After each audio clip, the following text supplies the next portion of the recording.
In 1887, four orphaned sisters are dragged onto an auction block by their own uncle and sold like livestock. 15-year-old Clara stands in front of a hungry crowd, determined to keep her younger siblings together, even if it costs her everything. As bids are shouted and greedy eyes circle closer, a stranger steps forward, cold, dangerous, unreadable. Caleb Ward offers a price no one dares to challenge. But is this salvation or just another form of captivity? Follow this story to the end. Hit like and comment what city you're watching from so I can see how far this journey reaches. The auction block smelled like livestock and desperation. Clara Brennan stood at the front of the platform, her spine rigid despite the trembling in her knees, and forced herself to look straight ahead into the crowd of men gathered in the dirt courtyard. Behind her, pressed close enough that she could feel their shallow breathing, stood her three younger sisters, May, Ruth, and Lila. The youngest still clutched a rag doll with one button eye missing. Their uncle Vernon stood off to the side, arms crossed, chewing tobacco with the casual indifference of a man selling off a lame horse. He hadn't looked at them once since dragging them here at dawn. "Lot 17?" the auctioneer called out, his voice crackling across the dry Kansas wind. Four girls, healthy, able-bodied, youngest is 6, oldest 15, clean stock, no disease. Clara's jaw tightened. Stock. Like cattle, like furniture. She felt May's hand slip into hers, clammy and shaking, and squeezed back hard enough to hurt. She needed her sister to stay quiet. Needed all of them to stay quiet. One wrong word and Vernon would make it worse. He always did. The crowd shifted, boots scuffing dust. A few men leaned in, squinting at them like they were evaluating plow horses. One scratched his beard and muttered something to the man beside him. Another spat into the dirt and turned away. "Start the bidding at $10, the auctioneer said. $10 for all four of them. Clara's stomach twisted. She'd known it would be bad, but hearing it spoken aloud made it real in a way that hollowed her out from the inside. $10. Less than what their father's plow had sold for after he died. Less than the cost of a decent saddle. 12, someone called from the back. 15. 18. The bids came slow, grudging. Clara scanned the crowd, trying to make sense of the faces. A ranch hand with a scar across his cheek. A heavy-set man in a stained vest who looked like he ran a saloon. A farmer whose eyes lingered too long on May. Every single one of them made her skin crawl. Behind her, Ruth whimpered. Clara reached back without turning and gripped her sister's wrist. "Don't cry, don't give them a reason to split us up." $22, the scarred man said. 25, Swan, the farmer countered. The auctioneer nodded, his gavel poised. 25 going once. 30, a new voice cut in, low, flat, carrying the kind of weight that didn't need volume. The crowd turned. Clara turned too, craning her neck to see past the rows of hats and shoulders. At the edge of the courtyard stood a man she hadn't noticed before. Tall, broad through the chest and shoulders, wearing a dusty coat and a wide-brimmed hat that shadowed most of his face. He didn't step forward. Didn't move at all, really. Just stood there with his hands loose at his sides and his gaze fixed somewhere in the middle distance. Like he'd already decided something and was simply waiting for everyone else to catch up. The auctioneer blinked. $30 for the lot? All four, the man said. His voice didn't rise. Didn't need to. Together. Murmurs rippled through the crowd. The farmer frowned and glanced at his neighbor. The scarred man shook his head and stepped back. 35, someone tried half-heartedly. 50, the tall man said. The courtyard went quiet. Clara stared at him, her pulse hammering in her throat. $50. That was more than twice what anyone else had offered, more than enough to make Vernon grin like a weasel. She didn't know whether to feel relieved or terrified. The auctioneer cleared his throat. $50. Going once? Going twice? No one else spoke. The tall man didn't move. The gavel came down with a sharp crack. Sold.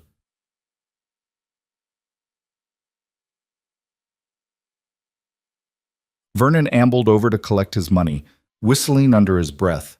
Clara watched him shake the stranger's hand like they were old friends, watched him pocket the bills without so much as a glance back at the four girls he'd just sold off. When he finally did turn, it was only to spit into the dirt near Clara's feet. "Pleasure doing business," Vernon said, tipping his hat to the stranger. Then he walked away, boots kicking up dust, and didn't look back. Clara's hands curled into fists. She wanted to scream at him, wanted to chase him down and claw his eyes out, but she stayed where she was, because anything else would have scared her sisters worse than they already were. The tall man approached the platform. Up close, Clara could see more of him: weathered skin, a jaw that looked like it had been carved out of granite, eyes the color of winter sky. He stopped a few feet away and studied them in silence, not leering, not sizing them up like the others had, just looking, like he was deciding something.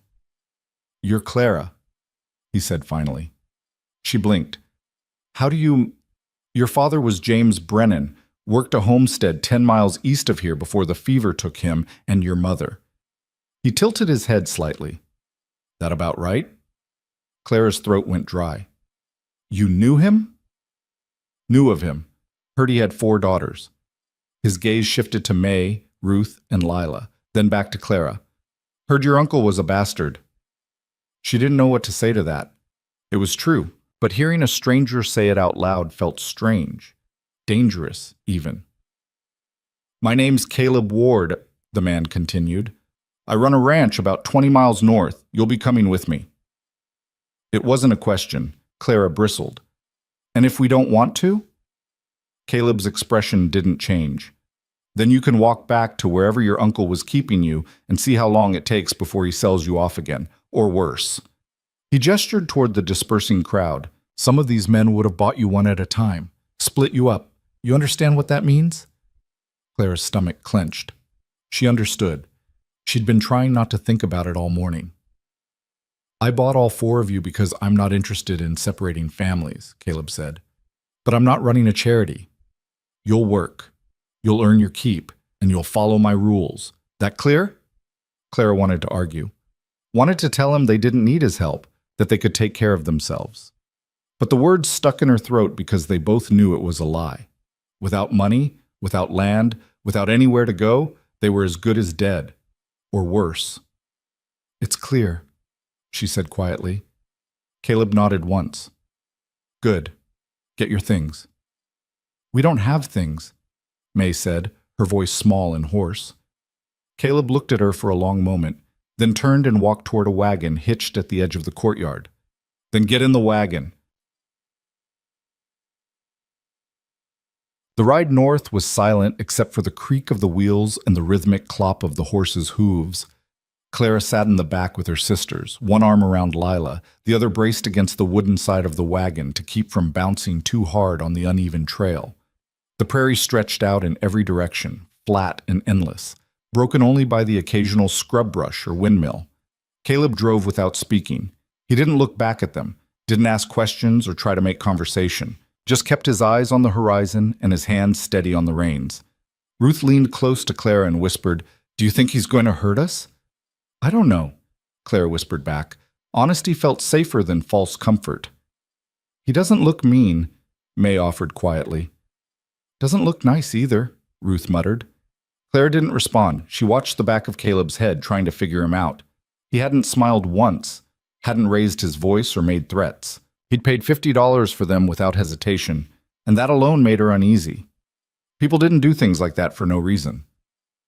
Lila tugged on Clara's sleeve. "I'm thirsty."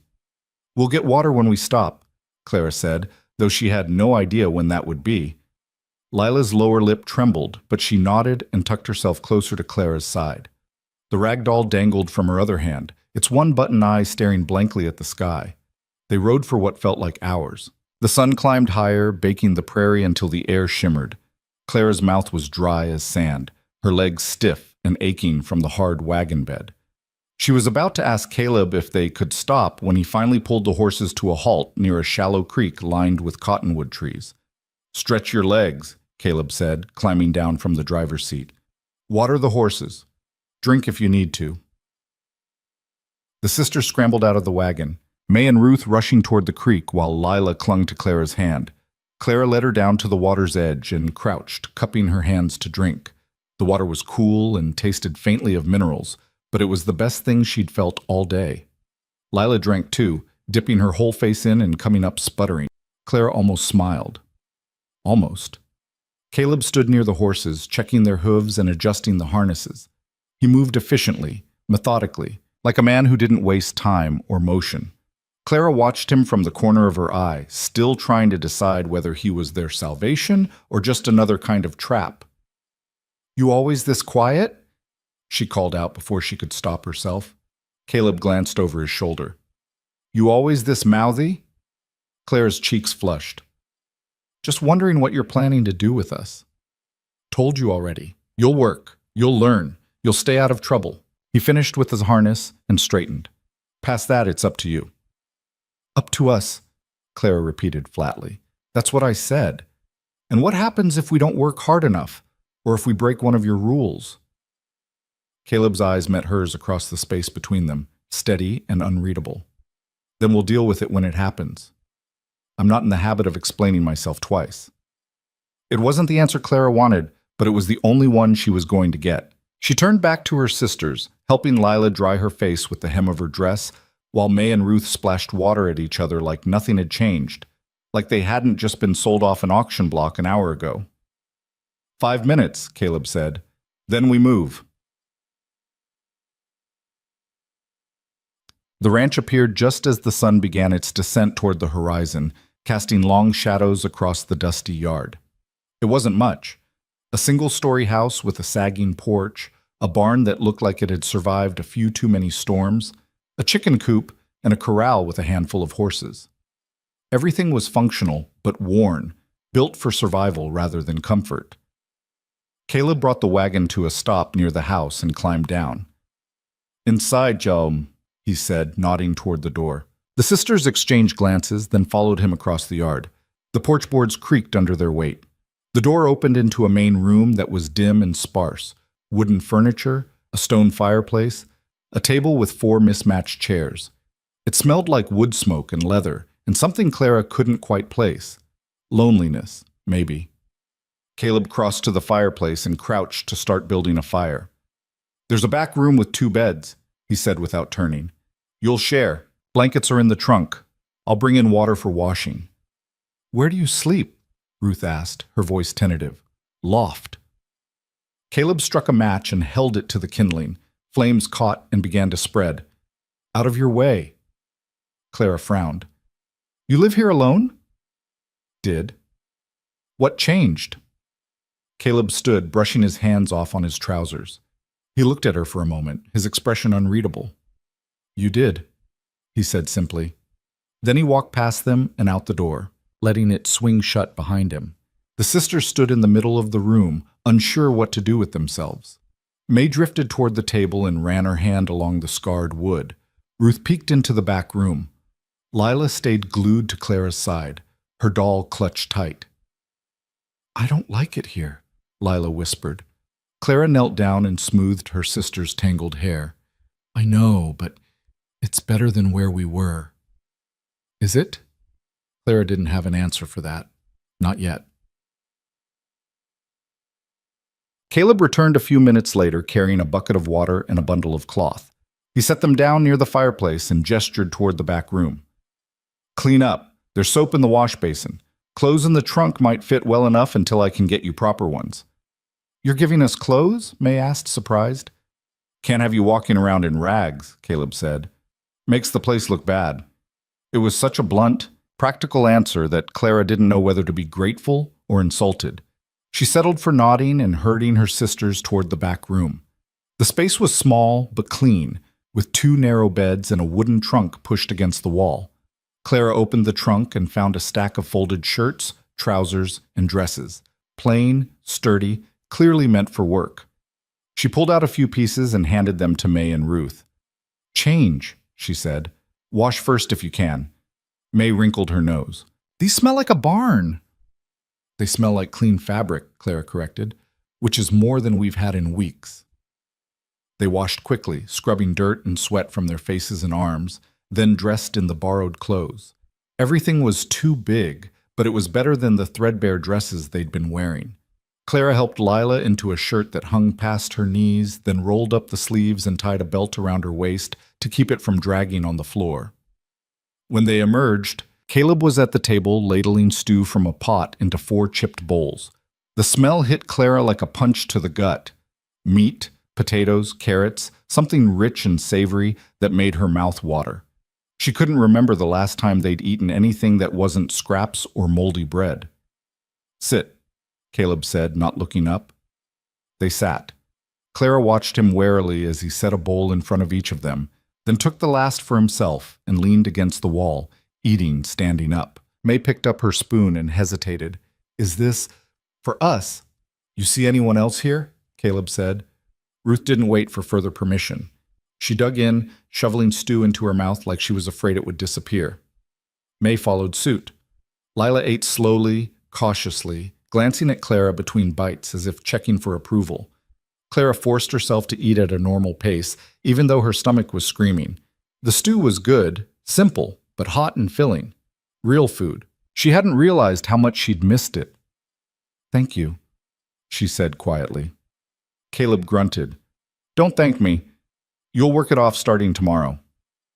"Doing what?" "Whatever needs doing. Feeding chickens, mucking stalls, hauling water, mending fence." He scraped the last of his stew from the bowl and set it aside. "You'll figure it out quick enough." "And if we don't?" Caleb's gaze flicked to her, sharp and measuring. "Then you'll learn. I don't tolerate laziness, but I don't expect perfection either. You put in the effort, you'll be fine." Clara held his stare, trying to read him, trying to figure out if he was telling the truth or just saying what she wanted to hear. But his face gave nothing away. It was like looking at stone. "We'll work," she said finally. "Good." Caleb pushed off the wall and headed for the door. "Get some sleep. Sun's up at 5, and so are you." He left without another word, the door closing behind him with a soft thud. "Banamasam." That night, Clara lay awake in the narrow bed, staring at the ceiling beams barely visible in the darkness. Beside her, May was already asleep, breathing deep and even. Across the room, Ruth and Lila shared the other bed, tangled together like puppies. Clara's mind wouldn't stop turning. She kept replaying the auction, the ride, the stew, Caleb's flat, unreadable voice. "You'll work. You'll learn. You'll stay out of trouble." It sounded simple. Too simple. Nothing in Clara's life had ever been simple. She thought about her father, who'd worked himself into the ground trying to keep the homestead running. She thought about her mother, who died quietly in the night after weeks of fever, holding Clara's hand until the very end. She thought about Vernon, who'd shown up the day after the funeral with a smile that didn't reach his eyes, and promises he never intended to keep. And now she thought about Caleb Ward, who'd paid $50 for 4 orphaned girls and brought them to a ranch in the middle of nowhere, who fed them and clothed them and asked for nothing except work. Clara didn't trust it, couldn't trust it. Men like Caleb didn't exist, not in her experience. Everyone wanted something, everyone had an angle. She just had to figure out what his was before it was too late. Morning came too soon. Clara woke to the sound of boots on the porch and pale gray light filtering through the window. She sat up, disoriented for a moment, then remembered where she was. The ranch. Caleb's ranch. The door opened and Caleb stepped inside, already dressed and moving like he'd been awake for hours. He glanced at the back room, saw Clara stirring, and nodded once. "Up, he said. "All of you." Clara shook May awake, then crossed to the other bed to rouse Ruth and Lila. They groaned and protested, but they got up, rubbing sleep from their eyes and stumbling into the main room. Caleb had breakfast waiting, cornmeal mush, fried eggs, and thick slices of bread. It wasn't fancy, but it was hot, and there was enough for everyone. The sisters ate quickly, quietly, still not sure how to behave around him. When they finished, Caleb pointed at Clara. "You're with me. Barn work." He pointed at May and Ruth. "You two, chicken coop. Feed them, collect eggs, clean out the nests." Then he looked at Lila, who shrank back behind Clara's leg. "You stay with your sister. Watch and learn." Clara felt a flicker of relief. At least he wasn't planning to separate them. Not yet, anyway. They followed Caleb outside into the cool morning air. The sky was still pale, the sun just beginning to crest the horizon. The ranch looked different in daylight, less foreboding, maybe, but no less harsh. Everything about it was hard edges and currents. Caleb led Clara and Lila to the barn, which smelled like hay and horses and manure. He handed Clara a pitchfork and gestured toward the stalls. "Muck these out. Pile the dirty straw outside. Fresh hay's in the corner." Clara took the pitchfork and stared at the stalls. She'd never mucked a stall in her life. Her father had farmed crops, not livestock. Caleb must have seen the hesitation on her face because he stepped closer and took the pitchfork back. "Like this," he said, demonstrating with quick, efficient motions. "Dig under, lift, toss. Don't try to do it all at once. Small loads, steady pace." He handed the pitchfork back to Clara. "Your turn." She tried to mimic his movements, but the first forkful was too heavy and she nearly dropped it. The second was better. The third, better still. Caleb watched without comment, then nodded and moved on to check the horses. Lila sat on an overturned bucket near the door, clutching her doll and watching Clara work. "Are we going to live here forever?" she asked softly. "I don't know," Clara said, heaving another forkful of soiled straw out of the stall. Her arms were already burning. "I miss Mama." Clara's chest tightened. "Me too, Lila." "Do you think she'd be mad at us?" "For what?" "For letting Uncle Vernon sell us." Clara stopped and turned to look at her youngest sister. Lila's face was pale and pinched, her eyes red-rimmed. She looked so small, so breakable. "Mama wouldn't be mad," Clara said firmly. "We didn't have a choice, and we're still together. That's what matters." Lila nodded, but she didn't look convinced. Clara went back to work, stabbing the pitchfork into the straw harder than necessary. She was angry, at Vernon, at the world, at herself for not being able to protect her sisters the way she should have. But anger didn't clean stalls or put food on the table, so she swallowed it down and kept moving. By the time she finished the third stall, her hands were blistered and her shoulders ached. She was sweating despite the cool air, her borrowed shirt clinging to her back. But the stalls were clean, and the fresh hay smelled better than the old. Caleb returned and inspected her work without a word. Then he nodded. "Good enough. Now feed the horses." He showed her how much grain to measure, how to distribute it evenly, how to check the water troughs. Clara listened carefully, committing every step to memory. She didn't want to give him a reason to regret bringing them here, not when it was the only thing standing between them and the auction block. The days that followed blurred together into a rhythm of work and exhaustion. Clara mucked stalls, hauled water, mended fences, and learned how to handle a horse without getting trampled. May and Ruth tended the chickens, collected eggs, and helped with the cooking. Lila followed Clara everywhere, slowly learning to carry buckets and sweep floors. Caleb didn't coddle them. He gave orders and expected them to be followed. If they made mistakes, he corrected them once and moved on. If they succeeded, he said nothing. It was a strange kind of fairness, harsh but consistent. Clara found herself watching him when he wasn't looking, trying to piece together who he was. He worked harder than any of them, up before dawn and out after dark, fixing things that broke and tending to problems she didn't even know existed. He never complained, never raised his voice, never touched them except to show them how to do something the right way. It was unsettling. Clara had braced herself for cruelty, for violence, for the kind of treatment she'd expected from a man who bought children at auction. But Caleb was none of those things.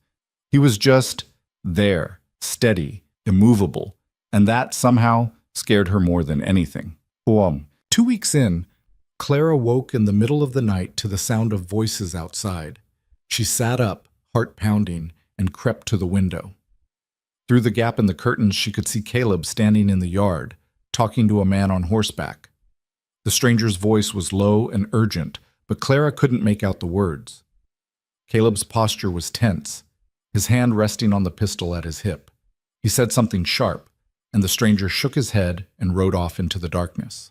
Clara stayed at the window until Caleb turned and walked back toward the house. She dove back into bed, pulling the blanket up to her chin and squeezing her eyes shut. The door opened. Footsteps crossed the floor. Then silence. Clara lay there, heart hammering, and wondered what kind of man Caleb Ward really was, and whether she'd just traded one nightmare for another.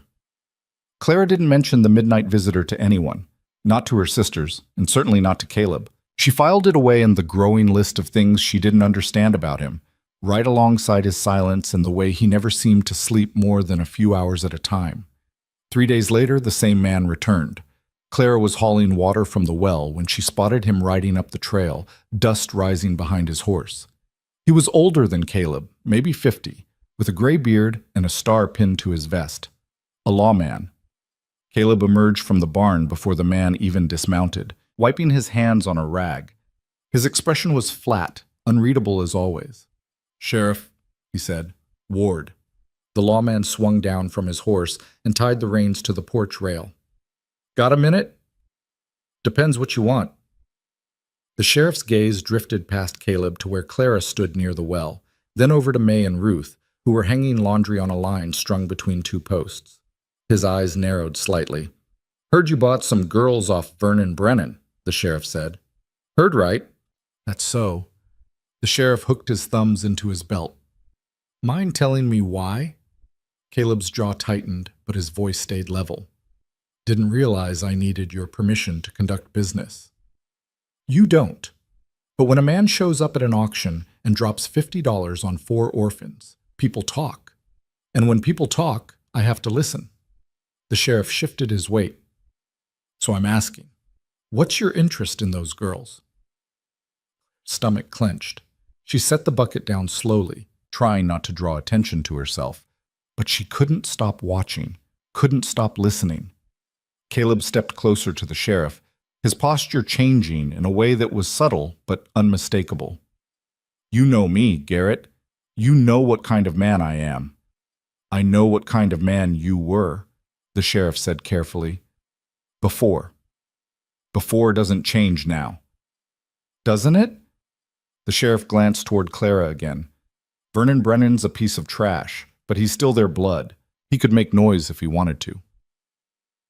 "Vernon Brennan took his money and ran," Caleb said coldly. "He doesn't get to make noise about anything." The sheriff studied him for a long moment, then sighed. "Look, Ward, I'm not here to cause trouble, but if those girls are being mistreated, they're not. Then you won't mind if I talk to them." Caleb's hand flexed at his side, and for a second Clara thought he might refuse. But then he stepped back and gestured toward the yard. "Be my guest." The sheriff walked over to Clara, his boots crunching on the gravel. Up close, he looked tired, worn down by years of dealing with things he couldn't fix. "Name's Sheriff Garrett," he said. "What's yours?" "Clara Brennan." "You the oldest?" "Yes, sir." Garrett nodded toward her sisters. "They doing all right?" Clara hesitated. She could feel Caleb watching from across the yard, could feel the weight of the question pressing down on her. If she said the wrong thing, would the sheriff take them away, send them back to Vernon? Or worse, split them up and send them to different families? "We're fine," she said carefully. "He treating you decent?" "Yes, sir." Garrett's eyes searched her face like he was trying to read between the lines. "You sure about that? Because if he's not, I can—" "He feeds us," Clara interrupted. "Clothes us. Gives us a place to sleep. He doesn't hit us. Doesn't—" She trailed off, unsure how to finish the sentence. "Doesn't what?" "Doesn't do the things men like Vernon do." Clara's voice was quiet but firm. "We're better off here." Garrett studied her a moment longer, then nodded slowly. "All right, but if that changes, you come find me. Understand?" "Yes, sir." He tipped his hat and walked back to Caleb, who hadn't moved an inch. They exchanged a few more words Clara couldn't hear, and then the sheriff mounted his horse and rode off, leaving a trail of dust in his wake. Caleb stood there for a moment, watching him go. Then he turned and walked back into the barn without a word. Clara let out a breath she didn't realize she'd been holding. May appeared at her elbow, wringing water from a shirt. What did he want? To make sure we're not being hurt. Are we? Clara looked at her sister, really looked at her. May's face had more color than it had 2 weeks ago. She wasn't as thin. Her eyes weren't as hollow. No, Clara said. We're not. Then why does it feel like we are? Clara didn't have an answer for that. That night, Caleb didn't come in for supper. Clara waited, keeping the stew warm over the fire, but he never showed. Finally, she dished out portions for her sisters and covered the pot, setting Caleb's bowl aside. After the younger girls went to bed, Clara sat at the table and stared into the dying fire. She told herself she should go to sleep, that it didn't matter what Caleb was doing, but the restlessness wouldn't leave her alone. She stood, wrapped a shawl around her shoulders, and stepped outside. The night was cool and clear, the sky thick with stars. Clara walked toward the barn, her footsteps soft on the packed dirt. Light seeped through the cracks in the barn door, a lantern, probably. She hesitated, then pushed the door open. Caleb sat on a hay bale near the back, sharpening a knife on a whetstone. The rhythmic scrape of metal on stone filled the silence. He didn't look up. "You should be asleep," he said. "So should you." He made another pass with the knife, testing the edge with his thumb. "I don't sleep much." Clara stepped further inside, letting the door swing shut behind her. "Why not?" "None of your business. You made it my business when you bought us." Caleb finally looked up, his eyes catching the lantern light. "That's not how this works." "Then how does it work?" Clara crossed her arms. "You don't talk, you don't explain, you just give orders and expect us to follow." "That's exactly how it works." "Why?" Caleb set the knife down and leaned back, his gaze hard. "You want to know why I bought you?" Clara's pulse quickened. "Yes." "Because no one else would have kept you together. Because I know what happens to girls like you when they get split up. And because I had the money and the space and no good reason not to." He picked the knife back up. "That answer your question?" "No," Clara said. "It doesn't tell me why you care." Caleb's jaw tightened. For a moment, Clara thought he might tell her to leave, but then he spoke, his voice low and rough. "I had a daughter once, about your age." Clara went still. "And a wife," Caleb continued, staring at the knife in his hand. "They died, fever, same as your folks, 5 years ago." The words hung in the air between them, heavy and sharp. "After that, I didn't see much point in anything," Caleb said. "Kept the ranch running because I didn't know what else to do. But it was just going through the motions." He looked up at Clara, and for the first time she saw something behind his eyes. Grief, maybe, or exhaustion. "Then I heard Vernon Brennan was selling off his nieces, and I thought about my daughter, about what would have happened to her if I'd been the one who died." Clara's throat tightened. "So I went to that auction," Caleb said, "and I made sure you stayed together. That's it. That's the whole story." "I'm sorry," Clara said quietly. "About your family." Caleb shook his head. "Don't be. It doesn't change anything." He went back to sharpening the knife, the conversation clearly over. But Clara didn't leave. She stood there, watching him, trying to reconcile the man in front of her with the one she'd been imagining for the past 2 weeks. "You saved us," she said finally. Caleb didn't look up. "I bought you. There's a difference. Not to me." He paused mid-stroke, then resumed sharpening. "Get some sleep, Clara." This time, she listened. The next morning, Clara woke to the sound of hammering. She dressed quickly and stepped outside to find Caleb near the corral, driving fence posts into the ground. His shirt was already damp with sweat despite the early hour. "What are you building?" she called out. "Bigger corral," Caleb said without stopping. "Need more space for the horses." Clara watched him for a moment, then walked over and picked up a post leaning against the fence. "Show me." Caleb glanced at her, then at the post in her hands. "You ever done this before?" "No, but I can learn." He studied her for a moment, then nodded. "Hold it steady, right there."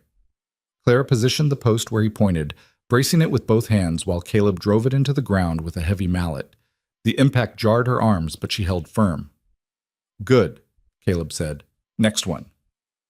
They worked in silence, moving from post to post. It was hard, repetitive labor, but Clara found a strange satisfaction in it. There was something solid about building things, something that made sense in a way the rest of her life didn't. By midday, May and Ruth had joined them, helping to string wire between the posts. Lila sat in the shade with her doll, watching and occasionally fetching tools when asked. "Why do you need more horses?" Ruth asked, wiping sweat from her forehead. "Don't yet," Caleb said. "But I will." Why? Because this place is going to get bigger. Clara paused, hammer in hand. What do you mean? Caleb straightened and looked out across the ranch. There are more kids like you, orphans, ones nobody wants. If I can take in 4, I can take in more. Clara's stomach flipped. You're serious. Dead serious. But why? May asked. You already have us. Because it's the right thing to do, Caleb said simply. He picked up another post and moved on. Clara exchanged glances with her sisters. None of them knew what to say. Over the following weeks, the ranch began to change. Caleb worked from dawn until long past dark, repairing buildings, expanding pens, and stockpiling supplies. He took on odd jobs in town, hauling freight, breaking horses, whatever paid, and used the money to buy lumber, nails, and feed. Clara and her sisters fell into the rhythm of it. They learned to anticipate what Caleb needed before he asked. They stopped flinching when he raised his voice to be heard over the wind. They stopped waiting for the other shoe to drop. One evening, as Clara was washing dishes, Caleb came inside and set a wooden box on the table. What's this? Clara asked. Books, Caleb said. For you and your sisters. Clara opened the box and stared. Inside were a half-dozen worn books, primers, a Bible despite everything, a collection of folk tales, and a thick history text. Where did you get these? She asked, her voice barely above a whisper. Town. Woman at the general store was clearing out her attic. Caleb leaned against the wall. You girls know how to read? Some, Clara said. Our mother taught us before she died. Good. Keep at it. You're going to need it. For what? For running this place when I'm gone. Clara looked up sharply. What are you talking about? I'm not going to live forever, Caleb said matter-of-factly. And when I'm dead, someone's got to keep things running. Might as well be you. Clara didn't know what to say. The idea of Caleb dying, of this strange, steady presence disappearing from her life, made her chest tighten in a way she didn't want to examine too closely. That's not going to happen for a long time, she said. Caleb shrugged. Maybe. Maybe not. Either way, you'll be ready. He walked out before she could respond, leaving Clara standing there with a box of books and a weight she didn't know how to carry. 2 months after they arrived, a young boy showed up at the ranch. He couldn't have been more than 8, dirty and hollow-eyed, with bruises on his arms and a split lip that was still healing. Caleb found him hiding in the barn, curled up in an empty stall. He didn't run when Caleb approached, didn't fight, just stared at him with the kind of exhaustion Clara recognized all too well. What's your name, Caleb asked. The boy didn't answer. Caleb crouched down, putting himself at eye level. You hungry? The boy hesitated, then nodded. Come on, then. Caleb led the boy inside, sat him down at the table, and put a bowl of stew in front of him. The boy ate like he hadn't seen food in days. Probably hadn't. Clara watched from the doorway, her sisters clustered behind her. Who is he? May whispered. I don't know, Clara said. When the boy finished eating, Caleb poured him a cup of water and sat down across from him. You got people? The boy shook his head. Where'd you come from? The boy's voice was hoarse and small. The workhouse, in town. Clara's stomach turned.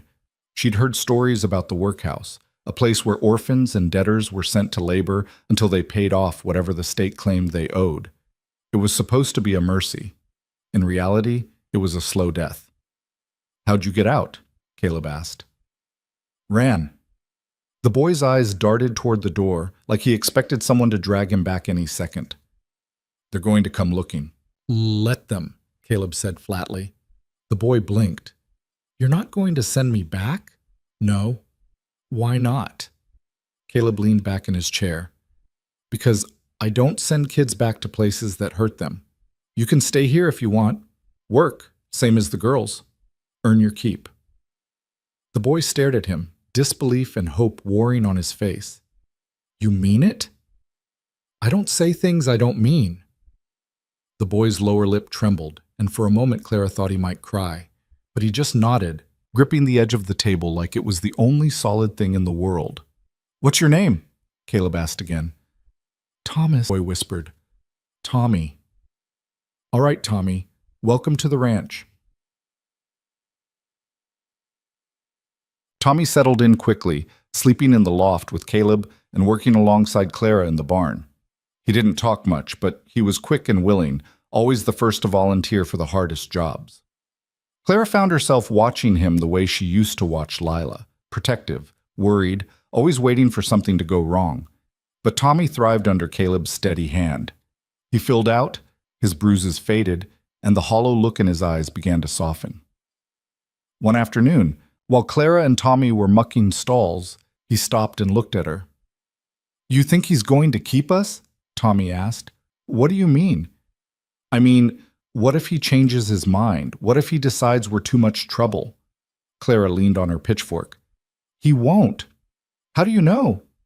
"Because he's not that kind of man." Tommy frowned. "What kind of man is he?" Clara thought about it. About the midnight visitors and the quiet grief and the way Caleb worked himself to the bone without complaint. About the books and the expanded corral and the boy he'd taken in without hesitation. "The kind who keeps his word," she said finally. Tommy seemed to consider this, then nodded and went back to work. Okay. A week later, the sheriff returned. This time, he brought 3 men with him, hard-looking types with rifles and badges. Caleb met them in the yard, his hand resting on his pistol. Clara stood on the porch with her sisters and Tommy, her heart pounding. "Ward," Sheriff Garrett said, "we need to talk." "So talk." One of the other men stepped forward. "You got a boy here, name of Thomas Hale." Caleb's expression didn't change. "What about him?" "He's property of the state. Ran from the workhouse. We're here to take him back." Tommy went rigid beside Clara. She reached out and grabbed his hand, squeezing hard. "He's not going back, Caleb said. The man's eyes narrowed. "That's not your decision?" "It is now." "You don't have legal claim to him." "Then give me one." Caleb's voice was cold and flat. "I'll pay whatever fee you want. Fill out whatever papers you need. But that boy's not going back to that place." The men exchanged glances. Sheriff Garrett shifted uncomfortably. "It's not that simple, us," Garrett said. "It is that simple," Caleb shot back. "You know what goes on in that workhouse. You know what they do to those kids. And you're standing here trying to drag one of them back because it's easier than doing the right thing. Watch your mouth, Ward." "Or what?" Caleb stepped closer, and Clara saw the same shift in his posture she'd seen before, controlled but dangerous. "You going to arrest me? For what? Feeding a starving kid? Giving him a place to sleep? For interfering with state property." "He's not property. He's a child." The tension in the yard was thick enough to choke on. Clara's grip on Tommy's hand tightened. Beside her, May was holding Lila, who looked like she might start crying. Finally, the sheriff sighed. "Ward, I don't want to do this." "Then don't." Garrett looked at the other men, then back at Caleb. "If I walk away, they're going to send someone else. Someone who won't ask questions." "Let them," Caleb said. "I'll deal with it. You can't fight the state. Watch me." The standoff stretched out, brittle and tense. Then one of the men muttered something under his breath and turned to walk back to his horse. The other followed. Sheriff Garrett lingered a moment longer, his expression caught somewhere between frustration and resignation. "You're making this harder than it needs to be," he said. "No," Caleb said. "You are." Garrett shook his head and mounted his horse. The group rode off, leaving Caleb standing alone in the yard. Clara let out a shaky breath. Tommy was trembling beside her, his face pale. "He's not going to let them take me," Tommy said, more to himself than to anyone else. "No," Clara agreed. "He's not." Caleb turned and walked back toward the barn without a word. But Clara saw the set of his shoulders, the tightness in his jaw. He'd just made an enemy of the law, and she didn't know what that was going to cost him. That night, Clara couldn't sleep. She lay in bed staring at the ceiling, listening to her sisters breathe, and thinking about what Caleb had said. I'll deal with it. Like it was simple. Like standing up to the state was just another chore. She slipped out of bed and padded into the main room. Caleb was at the table, a lamp burning low beside him, papers spread out in front of him. What are you doing? Clara asked. Caleb glanced up. Looking for a loophole. Clara moved closer and saw that the papers were legal documents, contracts, custody forms, property deeds. Where did you get these? Lawyer in town. Owed me a favor. Caleb ran a hand through his hair, looking more exhausted than Clara had ever seen him. There's got to be a way to make this legal, to claim guardianship or something. And if there's not? Caleb's jaw tightened. Then I'll figure something else out. Clara sat down across from him. Why are you doing this? You asked me that already. I'm asking again. Caleb set down the paper he was holding and looked at her. Because if I don't, who will? You think anyone else is going to stand up for kids like you and Tommy? Kids nobody wants? He shook his head. The world doesn't care about orphans. It grinds them up and spits them out and moves on. Someone's got to push back. Even if it cost you everything? Especially then. Clara stared at him, something shifting in her chest. She'd spent weeks trying to figure out Caleb's angle, waiting for him to show his true colors. But maybe this was his true color. Maybe he was exactly what he appeared to be. A man who'd lost everything and decided the only thing left worth doing was saving people who couldn't save themselves. You're going to get yourself killed, Clara said quietly. Probably. That doesn't scare you? Caleb leaned back in his chair, his eyes distant. I died 5 years ago when my family did. Everything since then has just been borrowed time. He looked at her. Might as well use it for something that matters. Clara didn't know what to say to that, so she just sat there, watching him shuffle through papers in the lamplight, and wondered if she'd ever meet anyone as stubborn or as broken as Caleb Ward. The next few days were tense. Caleb didn't go into town, and he kept a rifle within reach at all times. Clara found herself watching the horizon, waiting for riders to appear, waiting for the other shoe to drop. But nothing happened. Tommy threw himself into work with renewed intensity, like he thought if he made himself useful enough, Caleb wouldn't regret keeping him. Clara tried to tell him it didn't work that way, but Tommy wouldn't listen. I have to earn it, he said, hauling another bucket of water from the well. You already have, Clara said. Not yet. She let it go. She understood the need to prove yourself. She felt it too. One afternoon, while Clara was mending a tear in one of the fences, a wagon rolled up the trail. Clara tensed, her hand moving instinctively toward the hammer hanging from her belt. But then she recognized the driver, a middle-aged woman with graying hair and a no-nonsense expression. Caleb emerged from his barn and walked over to meet her. They spoke for a few minutes, their voices too low for Clara to hear. Then Caleb nodded and helped the woman down from the wagon. She walked around to the back and pulled aside a tarp, revealing two small figures huddled together, girls, maybe 7 and 9, with tangled hair and frightened eyes. Clara's breath caught.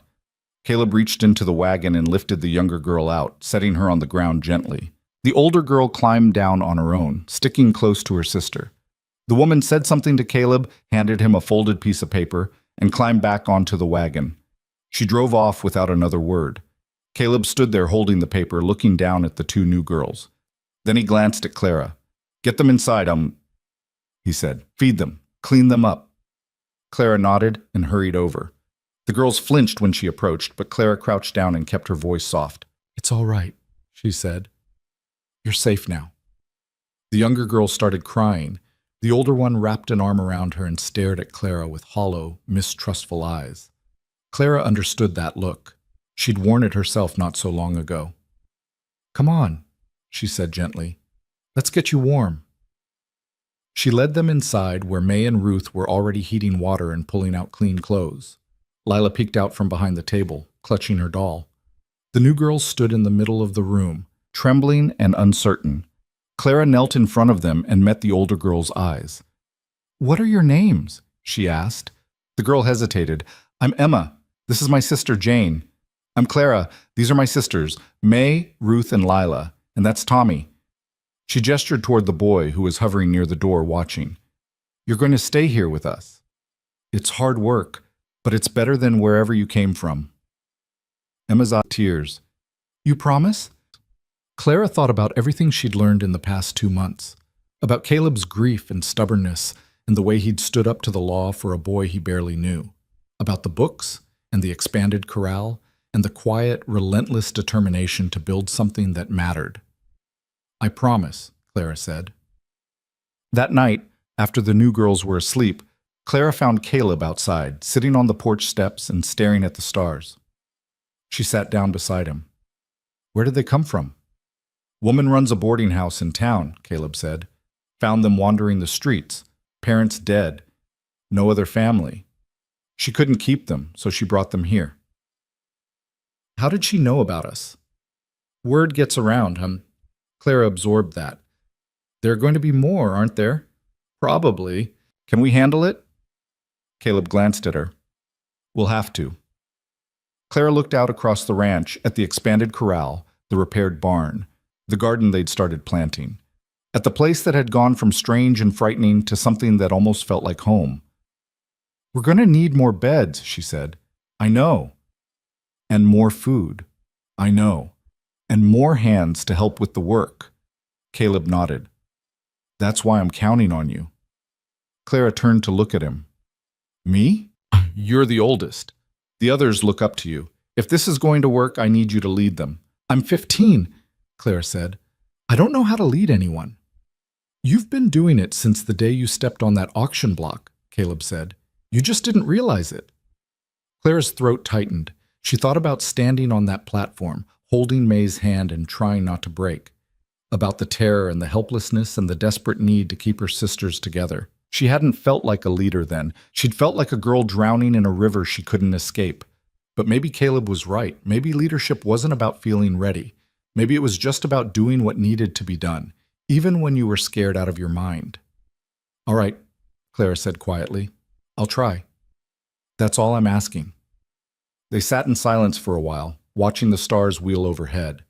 The night was cool and still, the kind of stillness that felt like the world holding its breath. "Thank you," Clara said. Caleb glanced at her. "For what?" "For not giving up on us." Caleb looked away, his jaw working. "I should be thanking you." "For what?" "For reminding me what it feels like to have something worth fighting for." Clara didn't know what to say to that, so she just sat there, shoulder to shoulder with the man who'd bought her at auction and somehow given her a reason to believe the world wasn't entirely broken. And for the first time since her parents died, Clara felt something she hadn't dared to feel in a long, long time. Hope. By spring, the ranch held 9 children. Emma and Jane had been followed by a boy named Samuel with a twisted foot and a girl named Rose who didn't speak. Then came 2 brothers, Michael and Daniel, who'd been found sleeping in a stable after their father drank himself to death. And finally, a girl named Abigail, who showed up on foot one morning, bleeding from a gash on her forehead and refusing to say where she'd come from. Caleb took them all. No questions, no hesitation. He just made more space, stretched the food further, and kept working. Clara did the same. She organized the children into work rotations, assigned sleeping arrangements, and made sure everyone had clean clothes and enough to eat. It was exhausting. Some days she felt like she was holding the whole place together with sheer will and fraying rope. But she didn't complain. Caleb had asked her to lead, and she wasn't going to let him down. The ranch became something Clara had never seen before, a place that ran on structure and hard work, but also on something quieter, something that felt almost like family, even if none of them were related by blood. May took charge of the younger children, teaching them games and songs to ease the nightmares. Ruth managed the kitchen with surprising efficiency, making meals stretch and taste better than they had any right to. Tommy became Caleb's shadow, learning everything the man would teach him about horses and repairs and the kind of quiet competence that didn't need praise. Even Lila, the smallest of them all, found her place. She appointed herself caretaker of Rose, the silent girl, and spent hours sitting beside her, talking in a steady stream of one-sided conversation.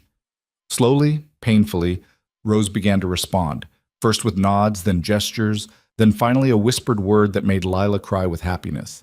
But not everything ran smooth. Michael and Daniel fought constantly, their grief spilling out in fists and shouted insults. Samuel struggled with work that required mobility, his twisted foot making him slow and clumsy. Abigail woke screaming most nights, thrashing so hard that Clara had to hold her down until she remembered where she was. And through it all, Caleb remained steady. He didn't coddle or comfort. He just kept showing up, kept working, kept making it clear through action rather than words that he wasn't going anywhere. One evening, after a particularly brutal day where half the chickens had escaped and Samuel had fallen trying to chase them, Clara found Caleb in the barn, examining a crack in one of the support beams. "We need help," Clara said without preamble. Caleb glanced at her. "What kind of help?" "Another adult, someone who can handle the younger ones while I deal with the older ones. Someone who knows how to cook better than Ruth. Someone who—" Clara stopped, realizing how desperate she sounded. "We're barely keeping up." Caleb straightened, wiping sawdust from his hands. "I know." "Then do something about it." "Like what? Hire someone? With what money?" Caleb's voice was flat but not unkind. "We're already stretched thin. Then we stop taking in more kids." The words came out harsher than Clara intended. Caleb's expression didn't change, but something flickered in his eyes. "You want me to turn them away?" he said. "I want us to survive," Clara shot back. "We can't save everyone, Caleb. We're going to break." "Then we break." Clara stared at him. "That's your answer? It's the only answer I've got." Caleb set down the tool he'd been holding. "You think I don't know we're drowning? You think I don't see how hard you're working, how tired everyone is? I see it. But what's the alternative? Tell the next kid who shows up that we're full? Watch them walk away and hope someone else takes them in?" He shook his head. "I can't do that." "Why not?" "Because I already did, 5 years ago." Caleb's voice went hard. "After my wife and daughter died, a neighbor came by with a boy, maybe 10 years old, orphaned, needed a place to stay, and I said no. Told myself I couldn't handle it, that I had too much to deal with already. Sent him away." Claire's chest tightened. "Found out later he ended up in the workhouse," Caleb continued. "Didn't last a year, worked himself sick, and died." He met Clara's eyes. "So no, I'm not turning anyone away. Not ever again." Clara wanted to argue, wanted to make him see reason, but she recognized the look on his face, the same stubborn determination that had made him stand up to the sheriff, the same grief that drove everything he did. "We're going to need more than willpower," she said quietly. "I know," Caleb said. "I'm working on it." That was all he'd give her. Clara left the barn feeling more exhausted than when she'd entered. 2 days later, a woman arrived at the ranch, driving a wagon loaded with supplies. She was tall and broad-shouldered, with steel gray hair pulled back in a severe bun and eyes that looked like they'd seen everything twice. Caleb met her in the yard, and Clara watched from the porch as they spoke. The woman gestured sharply, her voice carrying across the distance even if the words didn't. Caleb listened, arms crossed, expression unreadable. Then he nodded once, and the woman climbed down from the wagon. Caleb walked over to Clara. "This is Margaret Hale. She's going to be staying here." Clara blinked. "What?" "You said we needed help. Here it is." Caleb turned and headed back toward the barn, clearly considering the matter settled. Margaret approached the porch, her boots heavy on the steps. She looked Clara up and down with the kind of assessment that made Clara feel like she was being inventoried. "You're the one running things," Margaret said. It wasn't a question. "I'm trying," Clara said carefully. "Trying's not the same as doing." Margaret set her hands on her hips. "How many children?" 9, including me and my sisters. "Ages?" 6 to 15. Margaret nodded like she was calculating something. "I'll need a full accounting of supplies, work schedules, and sleeping arrangements by tonight. Tomorrow we're reorganizing everything." Clara bristled. "I've already organized—" "I'm sure you have, but I've been running households longer than you've been alive, girl. If Caleb Ward thinks this place is going to turn into a proper refuge, it needs more than good intentions." Margaret's gaze softened slightly. "You've done well, but you're 15 and exhausted. Let me help." Clara wanted to argue. wanted to tell this stranger that they were managing fine, but the truth was they weren't. And the thought of handing even a small part of the burden to someone else made Clara's knees weak with relief. "All right," Clara said. Margaret nodded. "Good. Now show me around." Margaret Hale was a force. Within a week, she'd reorganized the kitchen, established stricter meal times, and implemented a cleaning rotation that actually got followed. She taught Ruth how to make bread that didn't come out like rocks, and showed May techniques for settling the younger children that didn't involve Clara having to intervene every 5 minutes. But she was also hard. She didn't tolerate excuses or half efforts. When Michael tried to skip his chores, Margaret put him on double duty. When Abigail threw a tantrum over having to share a bed, Margaret let her sleep on the floor until she changed her mind. "You're too soft with them, Pike," Margaret told Clara one evening while they were folding laundry. Clara frowned. "I'm not soft. I make them work." "You make them work, but you also let them get away with things because you feel sorry for them." Margaret shook out a shirt with more force than necessary. "Sympathy's fine, but it won't teach them how to survive. They've already survived plenty. Surviving and thriving are different things." Margaret pinned Clara with a look. "You want these children to make it in the world. Then stop treating them like they're broken. Treat them like they're capable." It stung, but Clara knew Margaret was right. She'd been so focused on keeping everyone together that she hadn't thought about what came after, about preparing them for a world that wouldn't care about their trauma or their past. "How do I do that, Clara asked. "Same way Caleb did with you," Margaret said. "Expect more." Expecting more turns out to be harder than Clara anticipated. The children pushed back, unused to someone demanding as much as Margaret did. Samuel complained his foot hurt too much to work. Rose retreated into silence again. Michael and Daniel's fights got worse instead of better. But Margaret didn't bend. She just kept pushing, kept demanding, kept making it clear that effort mattered more than results. Slowly, things began to change. Samuel figured out ways to work around his injury, developing a hobbling efficiency that got things done. Rose started responding to Margaret's clipped instructions, finding comfort in the structure. Michael and Daniel were separated and given different tasks, which reduced their fighting to occasional scuffles rather than daily brawls.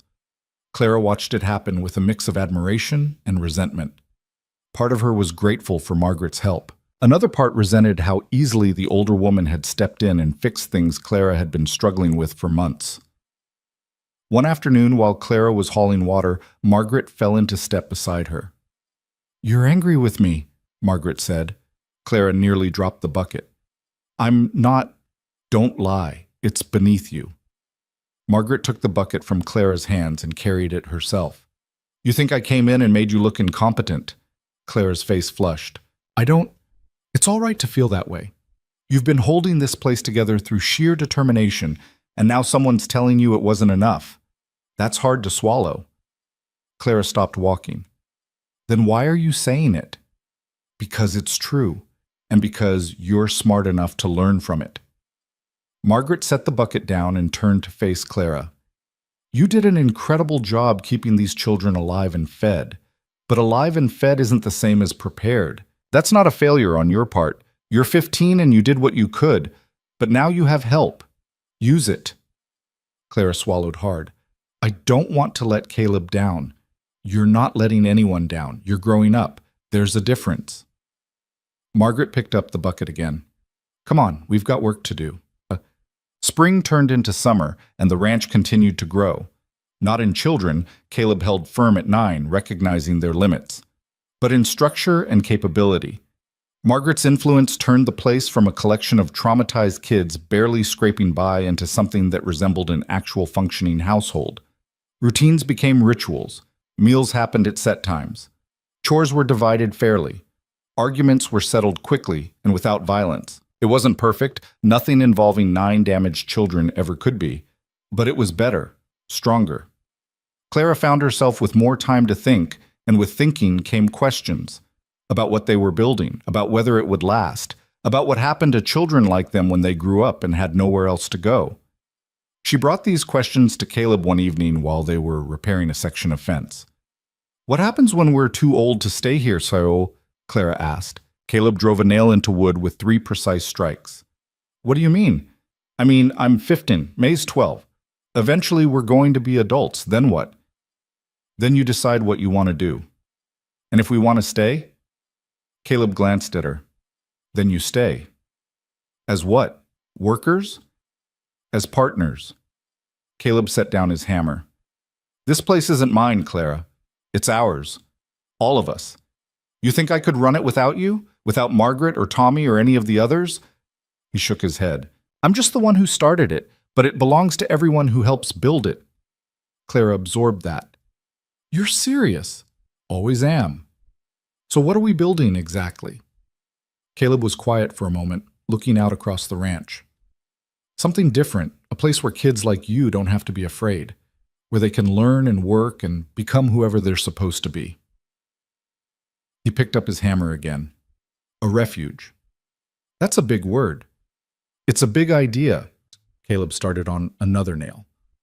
Probably too big, but we're doing it anyway. Clara smiled despite herself. You really don't do anything small, do you? Didn't see the point. They worked in silence for a while, the sound of hammering filling the air. Clara thought about auctions and fear and the hollow feeling of being unwanted. Then she thought about Stu and books and 9 children who'd found their way to a place that didn't give up on them. Maybe Caleb was right. Maybe it was too big an idea, but maybe that was exactly why it mattered. In late summer, trouble found them again. This time it came in the form of Vernon Brennan. Clara was in the garden when she saw him riding up the trail, and her whole body went cold. She recognized the slouch of his shoulders, the way he sat his horse like he owned the world. Behind him rode 2 other men, both armed. Clara dropped the basket she was carrying and ran for the house. Caleb! He emerged from the barn already moving, his hand on his pistol. He saw Vernon, and his expression went flat and dangerous. Get the children inside, Caleb said without looking at Clara. Now. Clara didn't argue. She herded May, Ruth, and Lila into the house, then went back for the others. Margaret was already gathering them, her face grim. All of you inside, Margaret ordered. Don't come out until we say. Vernon dismounted in the yard, grinning like he'd just won a hand of cards. Well now, if it isn't Caleb Ward. Heard you've been busy. Leave calm, Caleb said flatly. That's not very hospitable. Vernon spat into the dirt. I came all this way to see my nieces. Family reunion and all. They're not your family, not anymore. Vernon's grin widened. Now that's where you're wrong. Blood's blood, Ward. The law says those girls belong with their kin, and I'm their kin. You sold them. I facilitated a transaction, but I've been thinking, maybe I acted too hasty. Maybe I should have kept them after all. Vernon's eyes drifted toward the house. Seems like you've got a whole operation going here. Must be profitable. Clara watched from the window, her heart pounding. She could see the calculation in Vernon's eyes, the same greedy look he'd had when he'd dragged them to the auction. This isn't about the girls, Caleb said. It's about money. Everything's about money. Vernon gestured to the men behind him. These here are my associates. We're prepared to take custody of my nieces, unless you'd like to make me an offer. How much? Vernon pretended to think. Well, considering what you paid before and accounting for their upkeep these past few months, let's say $200. Clara's stomach dropped. $200. That was more than Caleb could possibly have. And if I don't pay? Caleb asked. Then we take the girls. By force if necessary. Vernon's hand drifted toward his gun. Your choice, Ward. The tension in the yard was suffocating. Clara could see Caleb calculating, weighing options. She knew he'd fight if he had to, but 3 armed men against 1 were bad odds, even for someone as capable as Caleb. Then Margaret stepped out of the house. She walked down the porch steps with the kind of authority that made even Vernon pause. In her hands she carried a shotgun, held with the ease of someone who knew exactly how to use it. Mr. Brennan, Margaret said pleasantly, I suggest you leave. Vernon's grin faltered. Now wait just a minute. No. Margaret raised the shotgun, not quite aiming, but making her point clear. You sold those girls. You gave up any claim to them the moment you took Caleb's money. Coming back now to extort more is bad business. Worse, it's cowardly. One of Vernon's men comfortably. The other put his hand on his pistol. You're making a mistake, lady, Vernon said. The only mistake would be you not getting back on your horse. Margaret's voice didn't rise, but it carried weight. Leave now, and we'll forget you were here. Stay, and I promise you'll regret it. Vernon looked between Margaret and Caleb, his expression caught between anger and calculation. Finally, he spat again and mounted his horse. This isn't over, he said. Yes, it is, Caleb replied. Come back here again, and I won't bother with warnings. Vernon glared at him, then wheeled his horse around and rode off, his men following. Margaret didn't lower the shotgun until they were out of sight. Then she let out a long breath and leaned the weapon against the porch rail. That man's going to be trouble, she said. I know, Caleb replied. Clara emerged from the house, her legs shaking. He's going to come back. Probably, Caleb agreed, but not alone. Next time he'll bring the law, or more men. We need to be ready. How? Clara demanded. How do we fight the law? We don't fight them, Margaret said. We become legitimate. Caleb nodded slowly. Legal guardianship, proper papers. Make it official so men like Vernon can't challenge it. That takes time, Margaret said, and money. Then we find both. Caleb looked at Clara. This is what I was working on, before Vernon showed up. I've been talking to a lawyer about setting up a formal structure, something that makes this place a recognized institution rather than just a ranch. Clara's mind raced. Like an orphanage? Something like that, but different.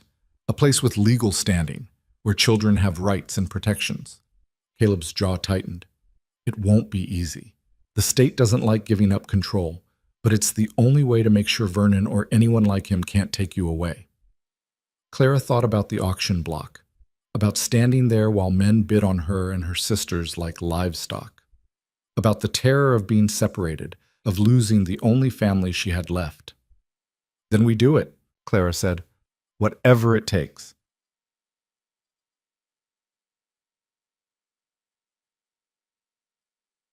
The process of becoming legitimate was slow and frustrating.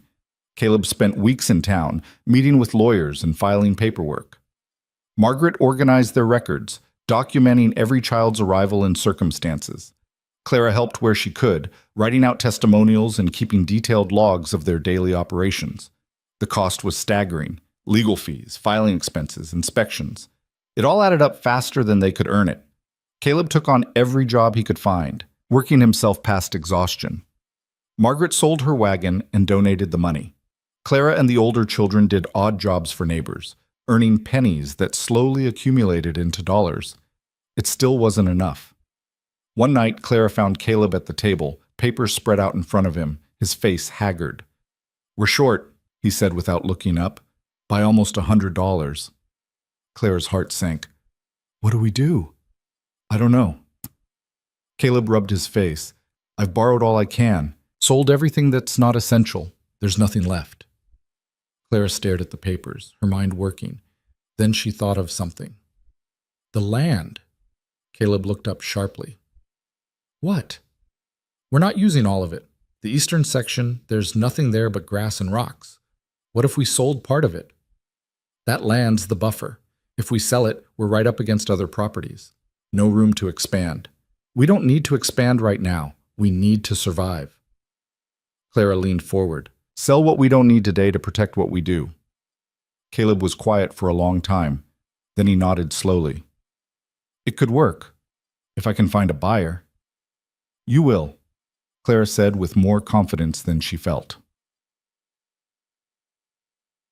Caleb found a buyer, a rancher looking to expand his grazing land. The sale went through quickly, and the money was enough to cover the remaining fees with a little left over for supplies. 3 months after Vernon's visit, the papers came through.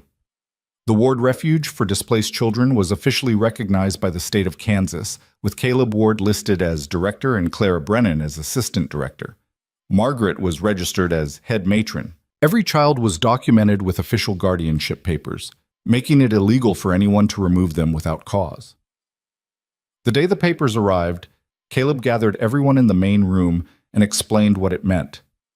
"This place is legitimate now, he said. "You're not just orphans someone took pity on. You're part of something official, something that has legal protection." He looked at each of them in turn. "You're safe here, as safe as I can make you." Tommy raised his hand tentatively. "Does that mean Vernon can't take the girls?" "It means Vernon can try, but he'll lose." Caleb's expression was hard. "And if he shows his face here again, he'll have more to worry about than legal paperwork."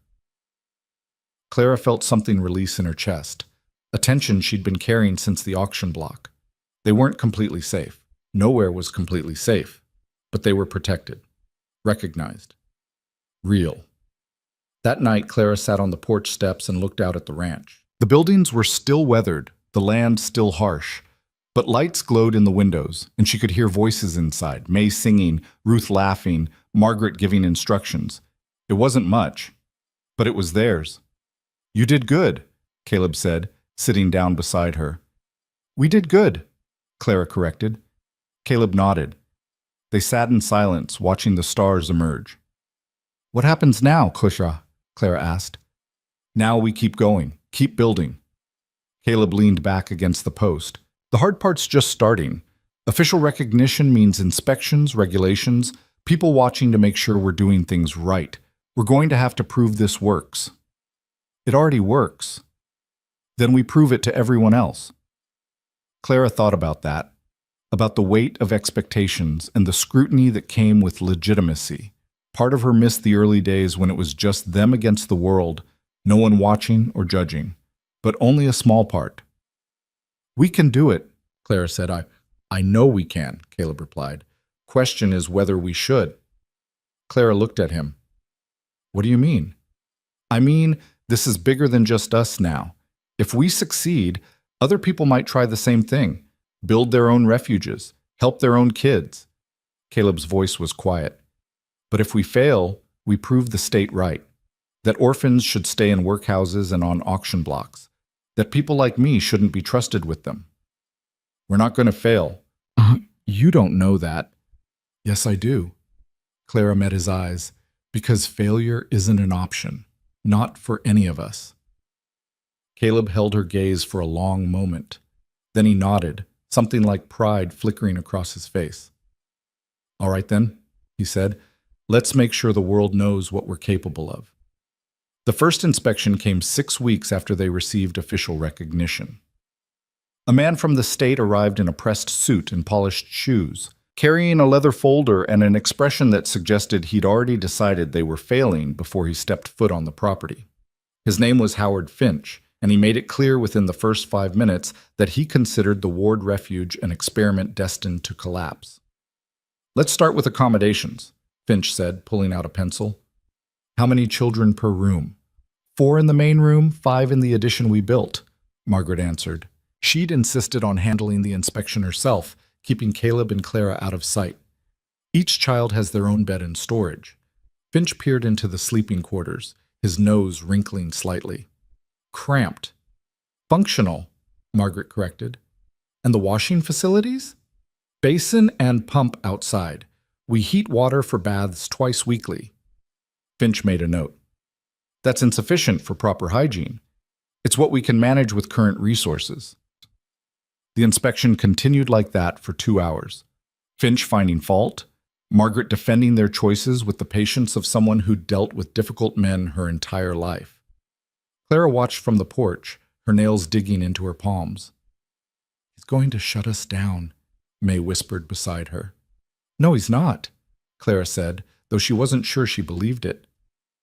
When Finch finally finished, he stood in the yard and flipped through his notes. "The children appear healthy and adequately fed. The property is maintained, but there are significant deficiencies. The sleeping arrangements are substandard, the bathing facilities are primitive, and I have concerns about the educational curriculum." "We teach them to read and write," Margaret said, "along with practical skills, cooking, animal husbandry, basic mathematics. That's not a proper education. It's more than most orphans get. Finch snapped his folder shut. I'm recommending conditional approval. You have 6 months to address the deficiencies. If you don't, this facility will be closed and the children redistributed to state institutions. Clara felt her stomach drop. That was barely any time at all. Margaret's expression didn't change. We'll be ready. After Finch left, Caleb emerged from the barn where he'd been deliberately staying out of the way. How bad? Bad enough. Margaret ticked off items on her fingers. We need better sleeping arrangements, proper bathing facilities, and someone qualified to teach a formal curriculum, all within 6 months. That's impossible, Clara said. It's what we've got. Caleb's jaw was set. So we figure it out. Tommy, who'd been listening from the doorway, spoke up. What happens if we don't? They take you away, Caleb said bluntly. Put you in workhouses or institutions. Maybe split you up. The silence that followed was heavy enough to suffocate. Then we don't fail, Clara said. The next 6 months became a blur of construction and scrambling. Caleb threw himself into building an addition to the house, a proper dormitory with individual sleeping spaces instead of shared rooms. He worked through rainstorms and cold snaps, his hands raw and bleeding, refusing to stop even when Margaret told him he'd work himself into the ground. Money was a constant problem. They needed materials, supplies, someone to help with the building. Caleb took on more jobs, disappearing for days at a time to work freight hauling or horsebreaking. He came back exhausted and sunburned, pockets heavy with coins that immediately got spent on lumber and nails. Clara picked up the slack at the ranch, managing the daily operations with Margaret's help. She was 16 now, no longer the terrified girl from the auction block. The work had hardened her, made her capable in ways she hadn't known were possible. She could manage accounts, settle disputes, make decisions that affected 9 other lives without her hands shaking. But the weight was crushing. Some nights she lay awake calculating costs, trying to figure out how to stretch resources that were already stretched past breaking. She thought about what would happen if they failed, about Tommy back in the workhouse, about Emma and Jane separated, about Lila in some institution where no one cared if she cried at night. You're going to worry yourself sick, May said one evening, finding Clara at the table with papers spread everywhere. I'm fine. You're not sleeping. You barely eat. That's not fine. May sat down across from her. We're all scared, Clara, but you don't have to carry it alone. Someone has to. Why you? Clara looked at her sister. Because Caleb asked me to lead. He asked you to help, not to kill yourself. May reached across and took Clara's hand. We're going to make it. We always do. Clara wanted to believe that, but belief felt like a luxury they couldn't afford. The bathing facilities proved to be the easiest problem to solve. Caleb designed a bathhouse with a wood-burning stove to heat water and a drainage system that emptied outside the main living areas. It was simple but effective, and building it gave the older children, Tommy, Michael, Daniel, something tangible to contribute to. They worked together, mixing mortar and laying stones.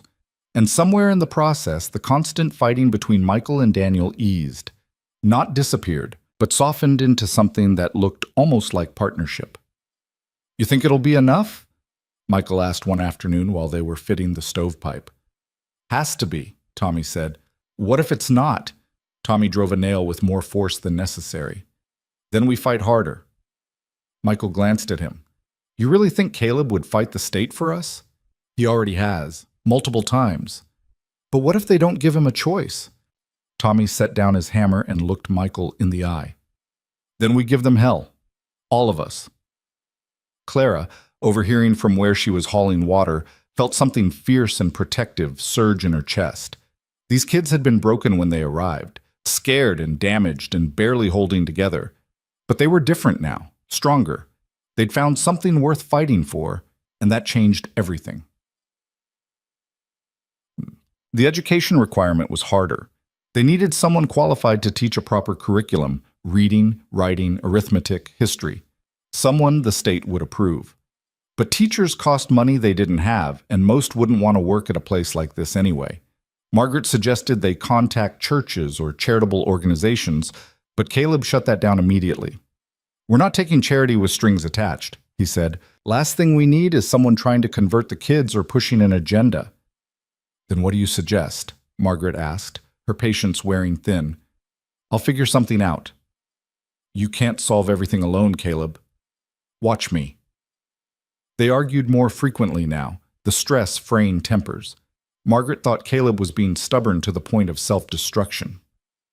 Caleb thought Margaret was too willing to compromise their independence. Clara found herself caught in the middle, trying to mediate while managing her own mounting anxiety. The breakthrough came from an unexpected source. One afternoon, a young woman arrived at the ranch on foot, carrying a worn satchel and looking half-starved. Her name was Eleanor Pritchard, and she'd been teaching at a school in town until the schoolmaster decided women had no business educating children. "I heard you might need a teacher," Eleanor said, standing in the yard with her chin raised despite the desperation in her eyes. "I can teach reading, writing, arithmetic, history, and basic science. I have references." Margaret looked her over. "What's the catch?" "No catch. I need work. You need a teacher. I don't require much, just room and board." "Why here?" Caleb asked. "You could find another school." Eleanor's expression hardened. "Schools won't hire a woman who got fired for teaching girls mathematics. Said it was inappropriate. That girls should learn needlework and housekeeping, not numbers." She gestured around the ranch.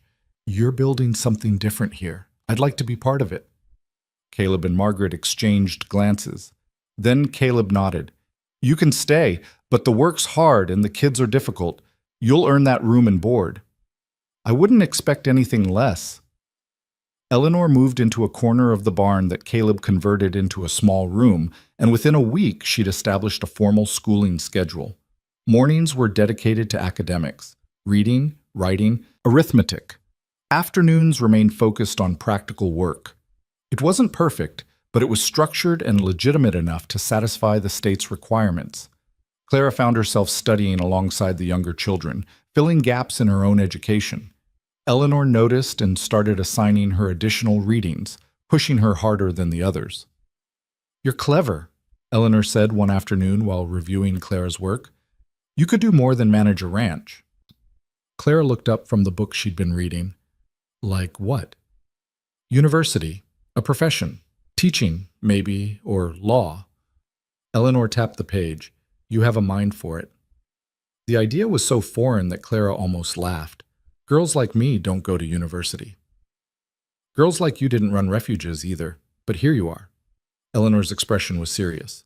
"Don't limit yourself based on what other people think is possible." Clara didn't know what to say to that, so she just went back to her reading, Eleanor's words lodging somewhere deep in her chest where they refused to be ignored. 4 months into the 6-month deadline, Caleb came back from town with news. Vernon Brennan had been arrested for fraud and theft. He'd tried to run the same scheme on another family, selling their children and then attempting to extort money by demanding them back. But this time the father had connections and resources.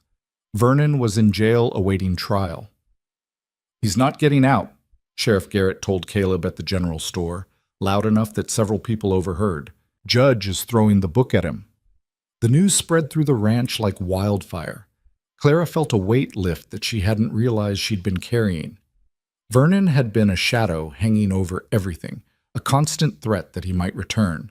Now that shadow was gone. That night, they had something close to a celebration. Margaret made extra portions of stew. Eleanor led the children in songs. Even Caleb allowed himself a rare smile. But Clara couldn't fully relax. They still had 2 months to meet the inspection requirements.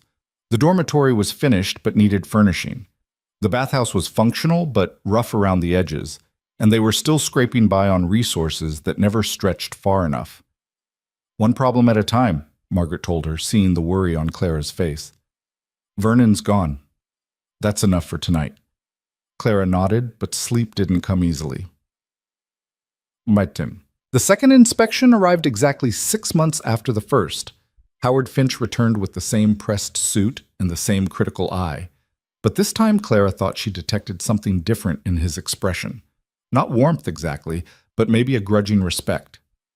He toured the new dormitory, running his hand along the walls and testing the beds. He inspected the bathhouse. checking the stove and drainage.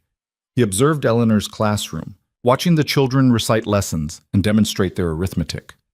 Then he sat down with Caleb, Margaret, and Clara in the main room and reviewed his notes. "The sleeping arrangements are adequate," Finch said. "The bathing facilities meet standards. The educational curriculum is appropriate." He paused, and Clara's heart hammered in her throat. "However," Clara's stomach dropped. She'd known there would be a however. "The financial sustainability concerns me," Finch continued. "You're operating on a razor-thin margin. One bad season, one unexpected expense, and this entire operation could collapse." "We're aware," Caleb said flatly. "Are you?" Finch set down his folder. "Because from where I'm sitting, you're one disaster away from proving all your critics right, that these children would be better off in state institutions." "They wouldn't be," Clara said before she could stop herself. "Sir?" Finch looked at her. "And you are?" "Clara Brennan, Assistant Director." "You're 16. 17 next month, and I've been helping run this place since it started." Clara straightened her spine. "The state institutions don't care about these children. They work them until they break and call it rehabilitation. Here, they have family, structure, people who actually give a damn if they survive." "Language, Miss Brennan. I apologize for the language, not for the sentiment." Finch studied her for a long moment. Then, unexpectedly, the corner of his mouth twitched. "You remind me of someone, my daughter. She has the same fire." He picked up his folder again. "Very well. I'm granting full approval for another year, but I'm also filing a recommendation that the state provide modest funding to support this facility. No guarantees, but it might help with your financial concerns." Clara's breath caught. "You're approving us?" "Conditionally, you'll receive quarterly inspections. Fail to maintain standards and approval will be revoked immediately." Finch stood. "But yes, the Ward Refuge is officially recognized as a legitimate institution for the care and education of displaced children." After he left, the ranch erupted. The children cheered. Margaret allowed herself a rare laugh. Even Caleb looked relieved, though he tried to hide it. Clara stepped outside, needing air and space to process what had just happened. They'd done it. Against every odd, every obstacle, every person who said it was impossible, they'd done it. Tommy found her sitting on the porch steps. "We won," he said, sitting beside her. "We survived," Clara corrected. "There's a difference." "Is there?" Clara thought about that. "I don't know. Maybe not." They sat in silence for a while, watching the sun set over the prairie. The land looked different now than it had a year ago. More built up, more permanent, more like home. "Thank you," Tommy said quietly. Claire looked at him. "For what?" "For not giving up. On any of us." Tommy's voice was steady, but his eyes were bright. "I know it was hard. I know there were times you probably wanted to quit. But you didn't." "I thought about it," Clara admitted. "More than once." "But you didn't." "No, I didn't. Why not?" Clara considered the question. She thought about the auction block and Caleb's steady presence and the slowly growing realization that sometimes the only way to survive was to build something worth surviving for. "Because you deserved better," Clara said finally. "All of you. And someone had to make sure you got it." The state funding came through 3 months later. Not a fortune, but enough to ease the constant financial strain. They used it to buy livestock, expand the garden, and stockpile supplies for winter. For the first time since the refuge started, they had a buffer, room to breathe. With breathing room came growth. Word spread about the Ward Refuge, and people started showing up, some bringing children who needed homes, others offering help or donations. A farmer donated a milk cow. A seamstress taught Ruth and May how to make proper clothes. A blacksmith took Tommy and Michael as apprentices 1 day a week, teaching them a trade. The refuge was becoming part of the community rather than an isolated experiment. People who'd been skeptical began to see it as something valuable, something that filled a need the state couldn't or wouldn't address. But success brought new challenges. More children meant more mouths to feed, more disputes to settle, more logistics to manage. Clara found herself stretched even thinner, trying to balance the daily operations with the long-term planning that Caleb insisted she learn. "You're going to run this place someday," Caleb told her one evening while they were reviewing accounts. "I'm not ready." "You'll never feel ready. That's not the point." Caleb pushed a ledger across the table. "The point is being capable, and you are." Clara looked at the numbers, income, expenses, projections for the next year. She'd learned to read these books the way she'd learned to read people, seeing past the surface to the deeper patterns beneath. "What happens when you're gone?" Clara asked. "Same thing that happens when I'm here. You make decisions, you keep things running, you adapt when circumstances change." Caleb leaned back. "This place isn't about me, Clara. It never was. I just got it started." "That's not true." "It is." Caleb's expression was serious. "I'm 43. I could live another 30 years or die tomorrow. Either way, this place needs to outlast me. That means building something that doesn't depend on any one person." Clara hated thinking about Caleb dying. He'd become the closest thing to a father she'd had since her own died. The idea of running the refuge without him felt impossible. "I don't want to do this alone," Clara said quietly. "You won't be. You'll have Margaret, Eleanor, Tommy and May, and all the others." Caleb's voice softened slightly. "You'll have what I didn't when I lost my family. You'll have people who understand what you're fighting for." Clara swallowed hard. "What if I fail?" "Then you fail, and you get up and try again." Caleb stood, gathering the ledgers. "Failure's not the worst thing that can happen. Giving up is." Oops. Winter came hard that year. Snow piled high, and temperatures dropped below anything Clara had experienced. They burned through firewood faster than anticipated, and food supplies ran lower than comfortable. But they managed. They'd learned how to manage. The children handled the cold better than expected. They'd grown tougher over the past year, more resilient. Rose, who'd been silent for months after arriving, now chattered constantly. Samuel had gained enough strength that his twisted foot barely slowed him down. Even Abigail's nightmares had faded to occasional bad dreams rather than nightly terrors. One evening, while a blizzard raged outside, Clara gathered everyone in the main room. They sat around the fire, wrapped in blankets, and Eleanor suggested they each share something they were grateful for. The responses varied. Lila said she was grateful for her doll. Ruth said food. Michael said the bathhouse, which made everyone laugh. When it was Clara's turn, she looked around the room at the faces illuminated by firelight, young and old, scared and brave, damaged and healing. She thought about the journey from the auction block to this moment, about everything they'd survived and built together. "I'm grateful we found each other," Clara said simply. Tommy nodded. "Even when it's hard?" "Especially then." Later that night, after the children were asleep, Clara found Caleb outside checking on the animals. Snow fell steadily, muffling sound and turning the world white and quiet. "You should be inside, kits," Caleb said without turning. "So should you." Animals need tending. Clara joined him anyway, helping spread extra hay and making sure the water wasn't frozen. They worked in companionable silence, the kind that came from months of shared labor. "Do you ever regret it?" Clara asked. "Starting this place?" Caleb paused, then continued working. "I regret not starting it sooner." "Why didn't you?" "Because I was drowning in grief and convinced nothing mattered anymore." He secured a gate and turned to face her. "You know what changed my mind? It was hearing about you and your sisters on that auction block, and realizing that if I didn't do something, you'd end up like that boy I turned away. Another casualty of a world that doesn't care." Clara's throat tightened. "You saved us. You saved yourselves. I just gave you a place to do it." Caleb started back toward the house, then stopped.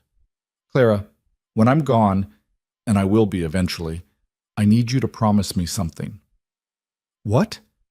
"Don't let this place become what I ran from. Don't let it become so focused on survival that you forget why you started surviving in the first place." His breath formed clouds in the cold air. "Keep it about the children, always, no matter how hard it gets." Clara nodded, not trusting her voice. They walked back to the house together, leaving footprints in the fresh snow that would be covered by morning. Spring arrived with mud and new beginnings. 3 more children came to the refuge, 2 boys and a girl, all under 10, all carrying the same haunted look Clara remembered from her own arrival. She helped settle them in, showing them the rhythms of the place and making sure they understood they were safe. "Does it ever stop?" one of the new boys asked her. "Being scared?" Clara thought about it. "No, but it gets easier, and eventually you're scared of different things." "Like what?" "Like failing the people who depend on you. Like not being strong enough when it matters." Clara smiled slightly. "But that kind of scared makes you better instead of smaller." The boy seemed to consider this, then nodded and went to join the others. Eleanor found Clara later. "You're good with them." "I remember what it was like." "That's what makes you good." Eleanor handed Clara a book. "I thought you might want this. It's about women's education reform. I think you'd find it interesting." Clara took the book, surprised. "Thank you." "You're welcome." "And Clara?" Eleanor's expression turned serious. "You have options. Don't forget that. This place is important, but it's not the only thing you could do with your life. It's the thing I choose to do. Just make sure it stays a choice." The conversation unsettled Clara in ways she couldn't articulate. She'd never really thought about having options before. Her life had been survival, then the refuge, then more survival. The idea that she could choose something else felt foreign, almost threatening. That night she mentioned it to May, who'd grown into a confident 13-year-old with strong opinions about everything. "Would you leave?" May asked. "If you could?" "I don't know." "I would," May said. "Not forever, but I'd like to see what else is out there. Maybe come back when I'm older and help run things. But I'd like to choose it, instead of just defaulting to it because it's all I know." Clara understood that. She'd been so focused on building the refuge that she hadn't stopped to consider whether it was what she wanted or just what she'd committed to. "Do you think that makes us ungrateful?" Clara asked. "I think it makes us human." May leaned against Clara's shoulder. "Caleb didn't save us so we'd be trapped here. He saved us so we'd have choices. Maybe it's okay to actually make them." Clara let that settle over her like the blanket they shared. Maybe May was right. Maybe choosing to stay was different than staying because you had no other option. Maybe that difference mattered, but for now, with spring arriving and new children settling in and the refuge growing stronger every day, Clara's choice was clear. She was needed here, and that was enough. 2 years after the auction block, Clara stood in the yard of the Ward Refuge watching a wagon roll up the trail. She was 18 now, tall and steady, in a way that came from carrying weight until you learned how to distribute it properly. The girl who'd trembled on that platform was still there somewhere, buried under layers of competence and responsibility. But she felt distant, like someone Clara used to know. The wagon carried a family, mother, father, 3 children. The father climbed down first, helped his wife, then lifted down 2 girls and a boy who couldn't have been more than 5. They looked around this ranch with wide eyes, taking in the expanded buildings, the fenced pastures, the children working in the garden. "We heard about this place," the father said when Caleb approached. "Heard you take in children who need homes." "We do," Caleb said, "but only orphans. Children with no other options." The mother's face crumpled. "Please, we can't feed them. The drought killed our crops. We have nothing left." Her voice broke. "If we keep them, they'll starve. All of us will." Clara felt her stomach clench. This was different from the usual arrivals. Abandoned children, runaways, kids pulled from institutions. These were parents making an impossible choice. Caleb's expression didn't change, but Clara saw something flicker in his eyes. Grief, maybe. Or understanding that came from standing in similar wreckage. "How old are they?" Caleb asked. 8, 6, and 5. "They know you're leaving them?" The mother nodded, tears streaming down her face. "We told them. They don't understand. How could they?" Caleb looked at the children, then at Clara. She could read the question in his face. They were already at capacity. Resources were stretched. Taking 3 more would push everything to the breaking point. Clara thought about standing on that auction block, about being treated like livestock, about the difference between being abandoned by people who didn't care and being given up by people who cared too much. She nodded. Caleb turned back to the parents. Leave them, but I want your names and where you're headed. When circumstances improve, if you want them back, we'll talk. The father's shoulders sagged with relief and shame in equal measure. Thank you. We'll come back. I promise. Maybe you will, maybe you won't, Caleb said. Either way, they'll be taken care of. The goodbyes were brutal to watch. The mother held each child like she was trying to memorize the feel of them. The father kept his jaw clenched so tight Clara thought it might crack. The children cried, not understanding why their parents were leaving, only knowing that they were. After the wagon disappeared down the trail, the three children stood in the yard looking lost and terrified. Clara crouched down to their level. I'm Clara, she said gently. What are your names? The oldest girl, the 8-year-old, wiped her face and straightened her shoulders in a gesture Clara recognized all too well. I'm Sarah. This is my sister Beth and my brother James. It's nice to meet you, Sarah. You're going to stay with us for a while. It's going to be strange and probably scary, but I promise you're safe here. Clara stood and held out her hand. Come on, let me show you around. Sarah took her hand and Beth grabbed onto her other side. James clung to Sarah. Together they walked toward the house, 3 more children learning how to survive something that shouldn't happen but did anyway. And that night Clara found Caleb in the barn, which had become his refuge when things got heavy. He was repairing a bridle, his hands moving with the automatic precision of someone who'd done the same task 1,000 times.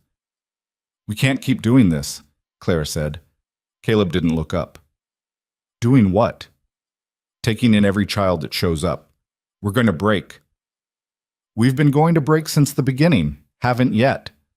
That's not a plan, Caleb. That's luck. Clara leaned against a post. 3 more children means 3 more beds we don't have. 3 more mouths we can barely feed. At some point, we have to acknowledge limits. And then what? Turn away the next one? Tell them sorry. We're full. Good luck out there. Caleb's hand stilled on the bridle. I can't do that. You might have to. I won't. Clara felt frustration bubble up. Then what's your solution? Keep expanding until we collapse? Work ourselves into the ground trying to save everyone? If that's what it takes, that's not sustainable. You know it's not. Claire's voice rose despite her efforts to stay calm. We need a real plan, not just stubborn refusal to acknowledge reality. Caleb finally looked at her, and Clara saw exhaustion etched into every line of his face. He looked older than 45, worn down by years of fighting battles that never really ended. You're right, he said quietly. Clara blinked. What? You're right. We need a plan. A real one. Caleb set down the bridle. I've been thinking about this for a while, about how to make this bigger without making it break. And we need more refuges, not just this one. Others like it, spread out across the state. Places that can take in children when we're full. A network instead of one isolated operation. Clara stared at him. That's insane. Probably, but it's also necessary. Caleb stood and brushed dust from his pants. One refuge can only do so much. But 10, 20, that changes things. That becomes a movement instead of an experiment. How would we even start something like that? Same way we started this one step at a time. Caleb moved toward the barn door, then paused. I'm not asking you to do it. I'm telling you it needs to be done, whether by us or someone else. He left Clara standing in the barn, her mind racing. The idea was enormous, terrifying, and possibly brilliant, but Clara couldn't shake the feeling that Caleb was talking about something he wouldn't be around to see. The following weeks brought change in ways Clara didn't expect. Margaret, who'd been the backbone of the refuge's daily operations, announced she was leaving. My sister in Missouri is ill, Margaret explained. She has no one else. I need to go care for her. The news hit Clara like a physical blow. For how long? I don't know. Could be months, could be permanent. Margaret's expression was apologetic but firm. I'm sorry. I know the timing is terrible. The timing is always terrible, Clara said, trying to keep the bitterness out of her voice. But you have to go. Family's family. You'll manage without me. You've been running things for months anyway. With your help, with my presence, there's a difference. Margaret squeezed Clara's shoulder. You're ready for this. You've been ready. After Margaret left, the weight of full responsibility settled onto Clara's shoulders. She'd been helping run things for 2 years, but having final say on everything was different. Every decision, every problem, every crisis landed on her desk with nowhere else to go. Eleanor stepped up, taking over more of Margaret's duties while still managing the education program. Tommy, now 15 and nearly as capable as Caleb with repairs and animal care, became Clara's right hand for practical operations. But the burden was still crushing. One morning, Clara woke up and couldn't move. Not physically paralyzed, but mentally frozen. She lay in bed staring at the ceiling, thinking about all the things that needed doing, and couldn't force herself to start any of them. May found her an hour later. You're scaring the children. I'm scaring myself, Clara admitted. May sat on the edge of the bed. What's wrong? Everything. Nothing. I don't know. Clara's voice cracked. How did Caleb do this? How did Margaret? It's too much. I can't be responsible for all of them. Then don't be. Clara looked at her sister. What? Stop trying to carry everything alone. Delegate. Trust other people to handle things. May's voice was gentle but firm. You're not Caleb, Clara. You don't have to be. You just have to be you. The words cut through the paralysis. Clara sat up slowly. I don't know how to be just me anymore. Then figure it out, because the children need you functional, not perfect. May left, and Clara sat there absorbing the truth of what her sister had said. She'd been trying so hard to fill Caleb's shoes, to be the leader everyone needed, that she'd forgotten how to just be herself. The girl who survived the auction block hadn't done it by being perfect. She'd done it by being stubborn and scared and determined not to let her sisters down. Maybe that was enough. Clara got up, washed her face, and went to work. But she did it differently. She asked Tommy to handle the morning chores without supervision.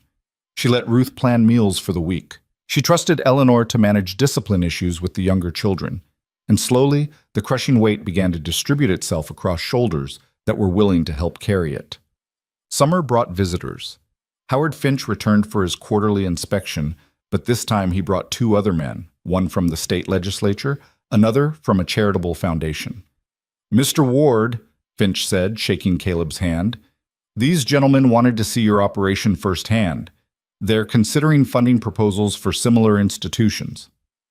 The legislator was a stern-looking man named Patterson, who asked pointed questions about costs, outcomes, and sustainability.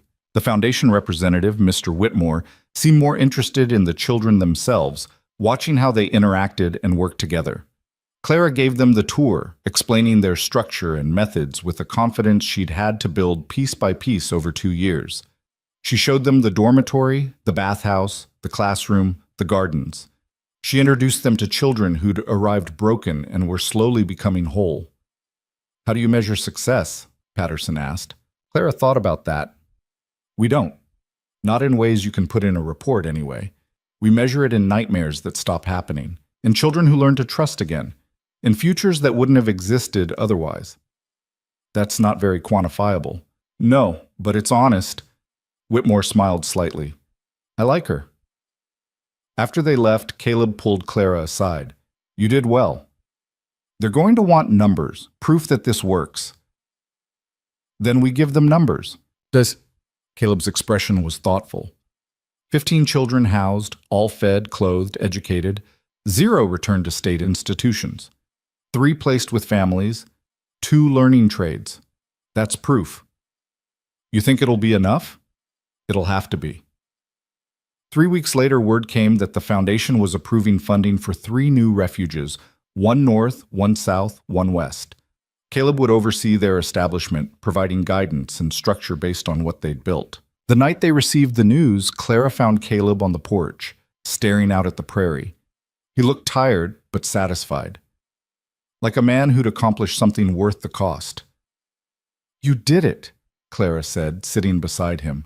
We did it. How do you feel? Caleb was quiet for a long moment. Like I can finally stop. The words sent a chill through Clara. What do you mean? I mean I'm tired, Clara. Bone-deep tired. The kind that doesn't go away with sleep. He turned to look at her. I've been pushing for 2 years to make this sustainable, to build something that would outlast me, and now it will. 3 more refuges. A network. The beginning of something real. You're not thinking of leaving. Not leaving, stepping back. Caleb's voice was gentle. You don't need me anymore, not the way you did. That's not true. It is. You've been running this place for months, making decisions, solving problems, leading the others. All I've been doing is standing in the background in case you needed backup. He smiled slightly. You never did. Clara felt panic rising in her chest. I don't want to do this without you. Yes, you do. You're just scared. Caleb put a hand on her shoulder. Fear's natural, but it doesn't mean you're not ready. Clara wanted to argue, to tell him he was wrong, that she still needed him. But the truth was, she'd been running the refuge on her own for months. Caleb had been there, but more as a presence than an active participant. She'd stopped asking his permission, stopped checking her decisions. She'd just done what needed doing. What will you do? Clara asked quietly. Help establish the other refuges. Make sure they have what they need to start. Then, maybe, Caleb looked out at the prairie. Maybe rest, for the first time in 5 years. You've earned it. So have you, but your work's just beginning. They sat in silence as the sun set, painting the sky in shades of orange and purple. Clara thought about the journey from that auction block to this moment, about the girl she'd been and the woman she'd become, about all the children who'd found their way here and the ones who would come after. I'm scared, Clara admitted. Good, Caleb said. Means you understand the weight of what you're carrying. Just don't let it crush you. Caleb left 2 months later. Not dramatically, not with speeches or ceremony. He just packed his things one morning, said his goodbyes, and rode off to help establish the Northern Refuge. He promised to return for visits, to check in regularly, but everyone understood what was really happening. The Ward Refuge was Clara's now. Fully, completely, irrevocably. The first week without Caleb was terrifying. Clara kept waiting for something to go catastrophically wrong, for proof that she couldn't handle this alone. But nothing broke. The children still got fed, chores still got done, problems still got solved. Life continued. Tommy found Clara in the barn one evening, staring at Caleb's old workbench. You all right? He asked. I don't know, Clara said honestly. Ask me in a year. You're doing fine. I'm barely keeping my head above water. That's what it always feels like. Caleb felt that way too. Tommy leaned against the wall. Difference is, you keep swimming anyway. Clara smiled despite herself. When did you get wise? Been watching you and Caleb for 2 years, learned from the best. Tommy was 17 now, nearly grown. In a year or two, he'd likely move on, find his own path. The same was true for May and Ruth. Eventually, all the children grew up and left. That was the point. But it made Clara wonder about her own future. Eleanor had been right. Clara had options. She could leave, pursue education, explore the world beyond this ranch. The refuge would survive without her. Tommy was capable. Eleanor was committed. New leadership would emerge. But every time Clara thought about leaving, she remembered Sarah and Beth and James watching their parents' wagon disappear. She remembered Rose learning to speak again. She remembered Tommy the day they'd kept him from being dragged back to the workhouse. This wasn't a burden she was trapped under. It was a choice she kept making, and that made all the difference. A year after Caleb left, the refuge held 23 children. They'd expanded twice more, building another dormitory and establishing proper schoolrooms. Eleanor had brought on an assistant teacher. Tommy managed most of the practical operations. Ruth ran the kitchen with efficiency that would have made Margaret proud. Clara turned 19 in spring, and the children insisted on celebrating with a cake Ruth baked that collapsed in the middle, but tasted good enough that no one cared. They sang, they laughed, and for a moment Clara let herself feel young instead of perpetually responsible. That night she found a letter waiting in the small office she'd claimed as her own. It was from Caleb. Clara, the Northern Refuge is established and running well. 30 children housed, good staff, solid foundation. I'm heading to help with the Southern one next. The network's growing. People are starting to see this as something real, not just an experiment. I heard about your expansion. 23 children. I'm not surprised. I always knew you'd take this further than I could. I also heard from Patterson. The legislature is discussing a formal funding mechanism for refugees across the state. If it passes, this becomes permanent, institutionalized in the good way, not the bad way. You did that, Clara. You and everyone at Ward, you proved it could work. You changed minds and policies and lives. That's no small thing. I'll visit when I can, but I suspect you'll be too busy to notice if I don't. Keep fighting, keep building, keep showing them what's possible. Caleb. Clara read the letter 3 times, then folded it carefully and tucked it into the drawer where she kept important documents. Caleb was right. She was busy, but she'd make time if he visited. She owed him that much and more. A knock on the door pulled her from her thoughts. Sarah, now 10 years old and one of the more responsible children, poked her head in. There's a family here, Sarah said. They want to talk to you. Clara stood, smoothing her dress and following Sarah outside. In the yard stood a man and woman she didn't recognize, holding the hands of 2 small children. They looked desperate and hopeful in equal measure.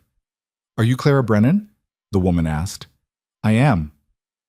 We heard about this place, that you take in children who need homes. The woman's voice trembled. We can't keep them. We've tried, but we're starving. If we don't do something, they'll die. Clara looked at the children, a boy and a girl, maybe 6 and 4. They clung to their mother's skirts, scared but not yet broken. There was still light in their eyes, still hope.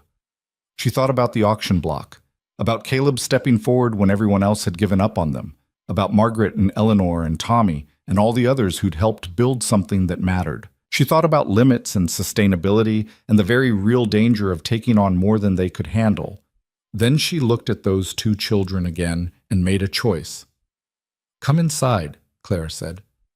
Let's talk. What? By the time Clara turned 21, the Ward Refuge had become a model. 4 more refuges had opened across Kansas, each one following the structure and principles Caleb and Clara had established. The legislature had passed funding legislation. Churches and charitable organizations donated resources. The workhouse system began to crumble as people demanded better options for displaced children. It wasn't perfect. Nothing ever was. Children still suffered. Families still broke under the weight of poverty and hardship. But now there were places they could go, networks of support. People who understood that orphans weren't problems to be managed, but children deserving of care and opportunity. Clara stood in the yard one summer evening, watching the children play before supper. May was teaching the younger ones a game. Ruth was in the kitchen with 2 of the older girls preparing the meal. Tommy was working in the barn with 3 boys learning basic carpentry. Eleanor approached, carrying papers. The foundation wants a report on our educational outcomes. They're considering expanding support to include secondary education for the older children. Clara took the papers. Secondary education. That's ambitious. So is everything we do. Eleanor smiled. You should consider it yourself. There's a women's college in Massachusetts that's accepting applications. I took the liberty of requesting information. Clara looked at her. You think I should leave? I think you should have the option, same as we want for all the children. Eleanor's expression was serious. You've built something incredible here, Clara, but it can run without you. The question is whether you want it to. Clara didn't answer immediately. She looked around the refuge, at the buildings they'd raised, the gardens they'd planted, the children they'd saved. She thought about Caleb's words. This isn't about me. It never was. Maybe it was time to find out who Clara Brennan was beyond the refuge. Maybe it was time to choose her own path instead of following the one circumstances had carved out. Or maybe her path was here, leading, teaching, building, making sure no child ever stood on an auction block again. I'll think about it, Clara said finally. That's all I ask. That night, Clara couldn't sleep. She lay in bed listening to the familiar sounds of the refuge, May breathing beside her, the wind rattling the windows, distant voices as older children settled in for the night. Home sounds. Safe sounds. She thought about the girl she'd been 3 years ago, standing on that platform terrified and desperate. That girl had wanted one thing, to keep her sisters safe. She'd achieved that. May was thriving, Ruth was confident and capable, Lila was happy and healthy. But somewhere along the way, Clara's purpose had expanded beyond just protecting her sisters. It had grown to encompass all the children who came through these doors, all the ones who would come in the future. The movement Caleb had started and Clara had nurtured into something permanent. She thought about leaving, about pursuing education and opportunities beyond this ranch. The idea was intoxicating and terrifying in equal measure. But she also thought about Sarah asking for help with her reading, about Tommy working beside her to repair a fence, about the new children arriving scared and finding safety. The truth was, Clara didn't have to choose. Not right now. Not forever. She could stay until someone else was ready to lead, until the refuge was stable enough to survive her absence, until her debt to Caleb and all the children who'd become her family was paid.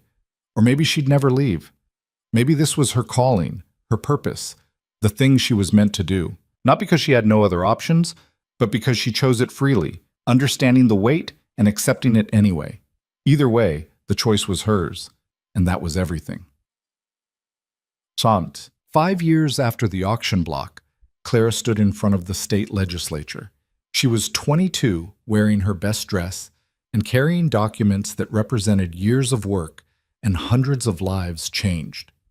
She'd been invited to testify about the refuge system, to provide evidence of its effectiveness, and argue for expanded funding. The room was full of men who looked skeptical at best, hostile at worst. But Clara had faced worse than skeptical men. "My name is Clara Brennan," she began, her voice steady. "5 years ago, I stood on an auction block in Kansas, being sold with my 3 sisters because our uncle saw us as livestock instead of human beings. We were children, orphaned, terrified, and completely powerless."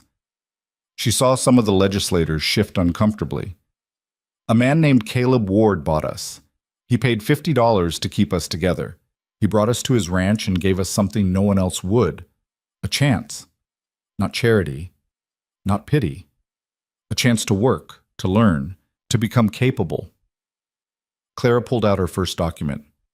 In 5 years, the Ward Refuge has housed 63 children. Of those, 47 have either returned to family when circumstances improved, been placed with good homes, or aged out having learned trades or pursued education. 16 remain in residence, all fed, clothed, educated, and safe. She pulled out another document. The 4 refuges established across Kansas have similar outcomes. Over 200 children removed from workhouses, auction blocks, or abusive situations, given structure, care, and opportunity. "Miss Brennan," one legislator interrupted, "this is all very touching, but what you're describing is expensive. The state has limited resources. Why should we fund these refuges when the workhouse system already exists?" Clara looked him in the eye. "Because the workhouse system kills children. Slowly, through overwork and neglect and cruelty disguised as discipline. Your system takes orphans and grinds them down until they break. Ours takes them and builds them up until they can stand on their own." That's quite an accusation. It's the truth, and you know it. Clara didn't back down. "You want numbers? Fine. Workhouse mortality rate for children under 12 is nearly 40%. Refuge system mortality rate is less than 5%. Workhouse children who survive leave with no skills, no education, and trauma that follows them their entire lives. Refuge children leave with trades, education, and the ability to contribute to society." She spread her papers across the table. "You want to save money? Invest in refuges. Healthy, educated citizens who pay taxes and contribute to the economy instead of dying young or ending up criminals because they had no other options. This isn't charity, it's good policy." The room was silent. Then one of the older legislators, a man named Morrison, who'd been listening quietly, spoke. "Miss Brennan, you were sold at auction at 15. Now you're testifying before the state legislature at 22. You manage a refuge housing 24 children. You're articulate, confident, and capable." He leaned forward. "That's quite a transformation." "It's what happens when someone gives you a chance instead of giving up on you." Morrison smiled slightly. "Point taken." He looked at his colleagues. "I move that we approve the funding expansion. These refugees have proven their worth. It's time we acknowledge that and provide proper support." The motion carried by a narrow margin, but it carried. As Clara left the building, papers clutched in her hands, she felt something she hadn't felt in years. Not relief, not satisfaction, something deeper. Like she'd finally paid back the debt she'd owed since the day Caleb stepped forward at that auction. Clara returned to the refuge to find it in chaos. Not bad chaos, but the kind that came from life happening all at once. 2 new children had arrived. Tommy had proposed to one of the neighboring farmer's daughters and was planning to move out. May had been accepted to a teaching program in town. Ruth was negotiating with a local restaurant owner about purchasing their preserved goods. Eleanor met Clara at the door. "Welcome back. How'd it go?" They approved the funding. Eleanor's face lit up. "Clara, that's incredible. It's a start." Clara set down her bag. "What did I miss?" "Everything and nothing. The usual." Eleanor handed her a stack of messages. "Caleb sent word he's coming to visit next month. Wants to see how things are going." Clara felt warmth spread through her chest. "Good. It'll be good to see him." That night, after the children were in bed and the refuge had settled into quiet, Clara walked outside. The prairie stretched endlessly in all directions, dark and vast under a sky heavy with stars. She thought about the journey, from auction block to this moment, from powerless child to woman who'd testified before the state legislature and won. She thought about Caleb, who'd given her a chance when no one else would. About Margaret, who'd taught her how to lead. About Eleanor, who'd shown her she had options. About all the children who'd passed through these doors and the ones who would come after. The refuge wasn't perfect. It never would be. But it was real, and it worked, and it mattered. That was enough. May found her there. "You're thinking too loud." Clara smiled. "Sorry. Are you okay? Really?" Clara thought about it. She was tired. Always tired. The weight of responsibility never fully lifted. But she was also fulfilled in a way she hadn't known was possible. She'd taken her own trauma and turned it into something that helped others. She'd proven that the world's cruelty didn't have to be the final word. "Yeah," Clara said. "I'm okay." May leaned against her shoulder. "I'm leaving in the fall, for the teaching program." "I know. Are you mad?" "Why would I be mad?" "Because I'm leaving you with everything." Clara wrapped an arm around her sister. "I'm not mad. I'm proud. That's the whole point. You get to choose what comes next. All of you do." "What about you? What do you choose?" Clara looked at the refuge, lights glowing warm in the windows. "This, for now, maybe forever. I don't know yet." "That's okay, not knowing." "Is it?" May squeezed her hand. "You taught me that. When you said we didn't have to have all the answers. We just had to keep moving forward." Clara couldn't remember saying that, but it sounded like something she would have said. Something she'd learned from Caleb, who'd learned it from surviving his own losses. "We did all right," Clara said quietly. "Didn't we?" "Better than all right." May's voice was warm. "We survived, and then we thrived, and then we helped others do the same.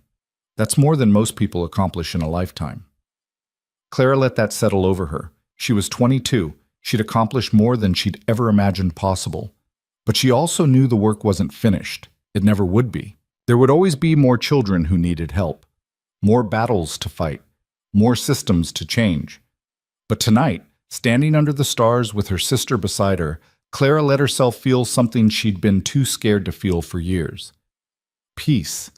Not the absence of struggle, not the end of hardship, but the deep, bone-level certainty that she was exactly where she needed to be, doing exactly what she was meant to do. The girl who'd stood on that auction block had been powerless. The woman who stood here now had built power from nothing. Not power over others, but the power to change circumstances, to offer hope, to turn cruelty into compassion. That was worth every sleepless night. every impossible decision, every moment of doubt. When Caleb visited the following month, he looked older but healthier, less worn down by grief. He walked the grounds with Clara, inspecting the improvements and meeting the new children. "You've done well," he said finally. "We've done well," Clara corrected. "You started this. I gave it a push. You built it into something real." Caleb stopped and looked at her. "I'm proud of you. Don't think I've said that enough." Clara's throat tightened. "Thank you for everything, for not giving up on us." "You made it easy." Caleb smiled, and it was the first real smile Clara had seen from him in years. "You know what the best part is? Watching you become someone I couldn't have imagined when you were 15, someone stronger and braver than I ever was." "That's not true." "It is. I bought you because I couldn't live with myself if I didn't. You built this because you couldn't live in a world where children suffer when you can do something about it. There's a difference. Your reason is better than mine." They walked in silence for a while. Then Caleb spoke again. "I'm not coming back after this visit, not to stay." Clara had known it was coming, but it still hurt. "Where will you go?" "West, maybe California, somewhere I can stop fighting for a while." Caleb's voice was quiet. "I've been running on fumes for 5 years, Clara. Running from grief, running toward purpose. I need to stop. Just exist for a bit without constantly pushing against the world." "You've earned it. So have you. Don't forget that." Caleb turned to face her fully. "This place doesn't own you. You choose to be here. That choice is what makes it matter." Clara nodded, understanding finally clicking into place. The difference between obligation and choice, between being trapped and being committed. "Will you write?" Clara asked. "When I can." Caleb squeezed her shoulder. "But you don't need letters from me. You haven't needed me for a long time." "I'll always need you, just differently than before." Caleb's eyes were bright. "That's the best thing you could have said." 3 days later, Clara stood in the yard watching Caleb ride away for what might be the last time. She didn't cry. She'd done enough crying over the years. Instead, she turned back to the refuge where children were laughing and working and learning how to build lives from wreckage. Tommy approached, hammer in hand. "What do you need?" "The eastern fence needs mending, and the roof on the dormitory is leaking again." "I'll handle it." Tommy paused. "You all right?" "I will be." He nodded and walked away, and Clara realized something profound. She'd spent years trying to live up to Caleb's example, trying to be the leader he'd been. But she'd become her own kind of leader, one who asked for help, who trusted others, who understood that strength came from community rather than carrying everything alone. That night, she gathered all the children in the main room. They ranged from 6 to 17, a mix of ages and stories and wounds in various stages of healing. "I want to tell you something," Clara began. 5 years ago, I stood on an auction block. I was terrified. I thought my life was over. I thought I'd never be anything more than someone's property. The room was silent, every eye on her. But someone decided I was worth more than $10. Someone decided my sisters and I deserved a chance. And that one decision changed everything. Clara looked at each of them. Every single one of you is here because someone made a choice. To help. To care. To believe you're worth the effort.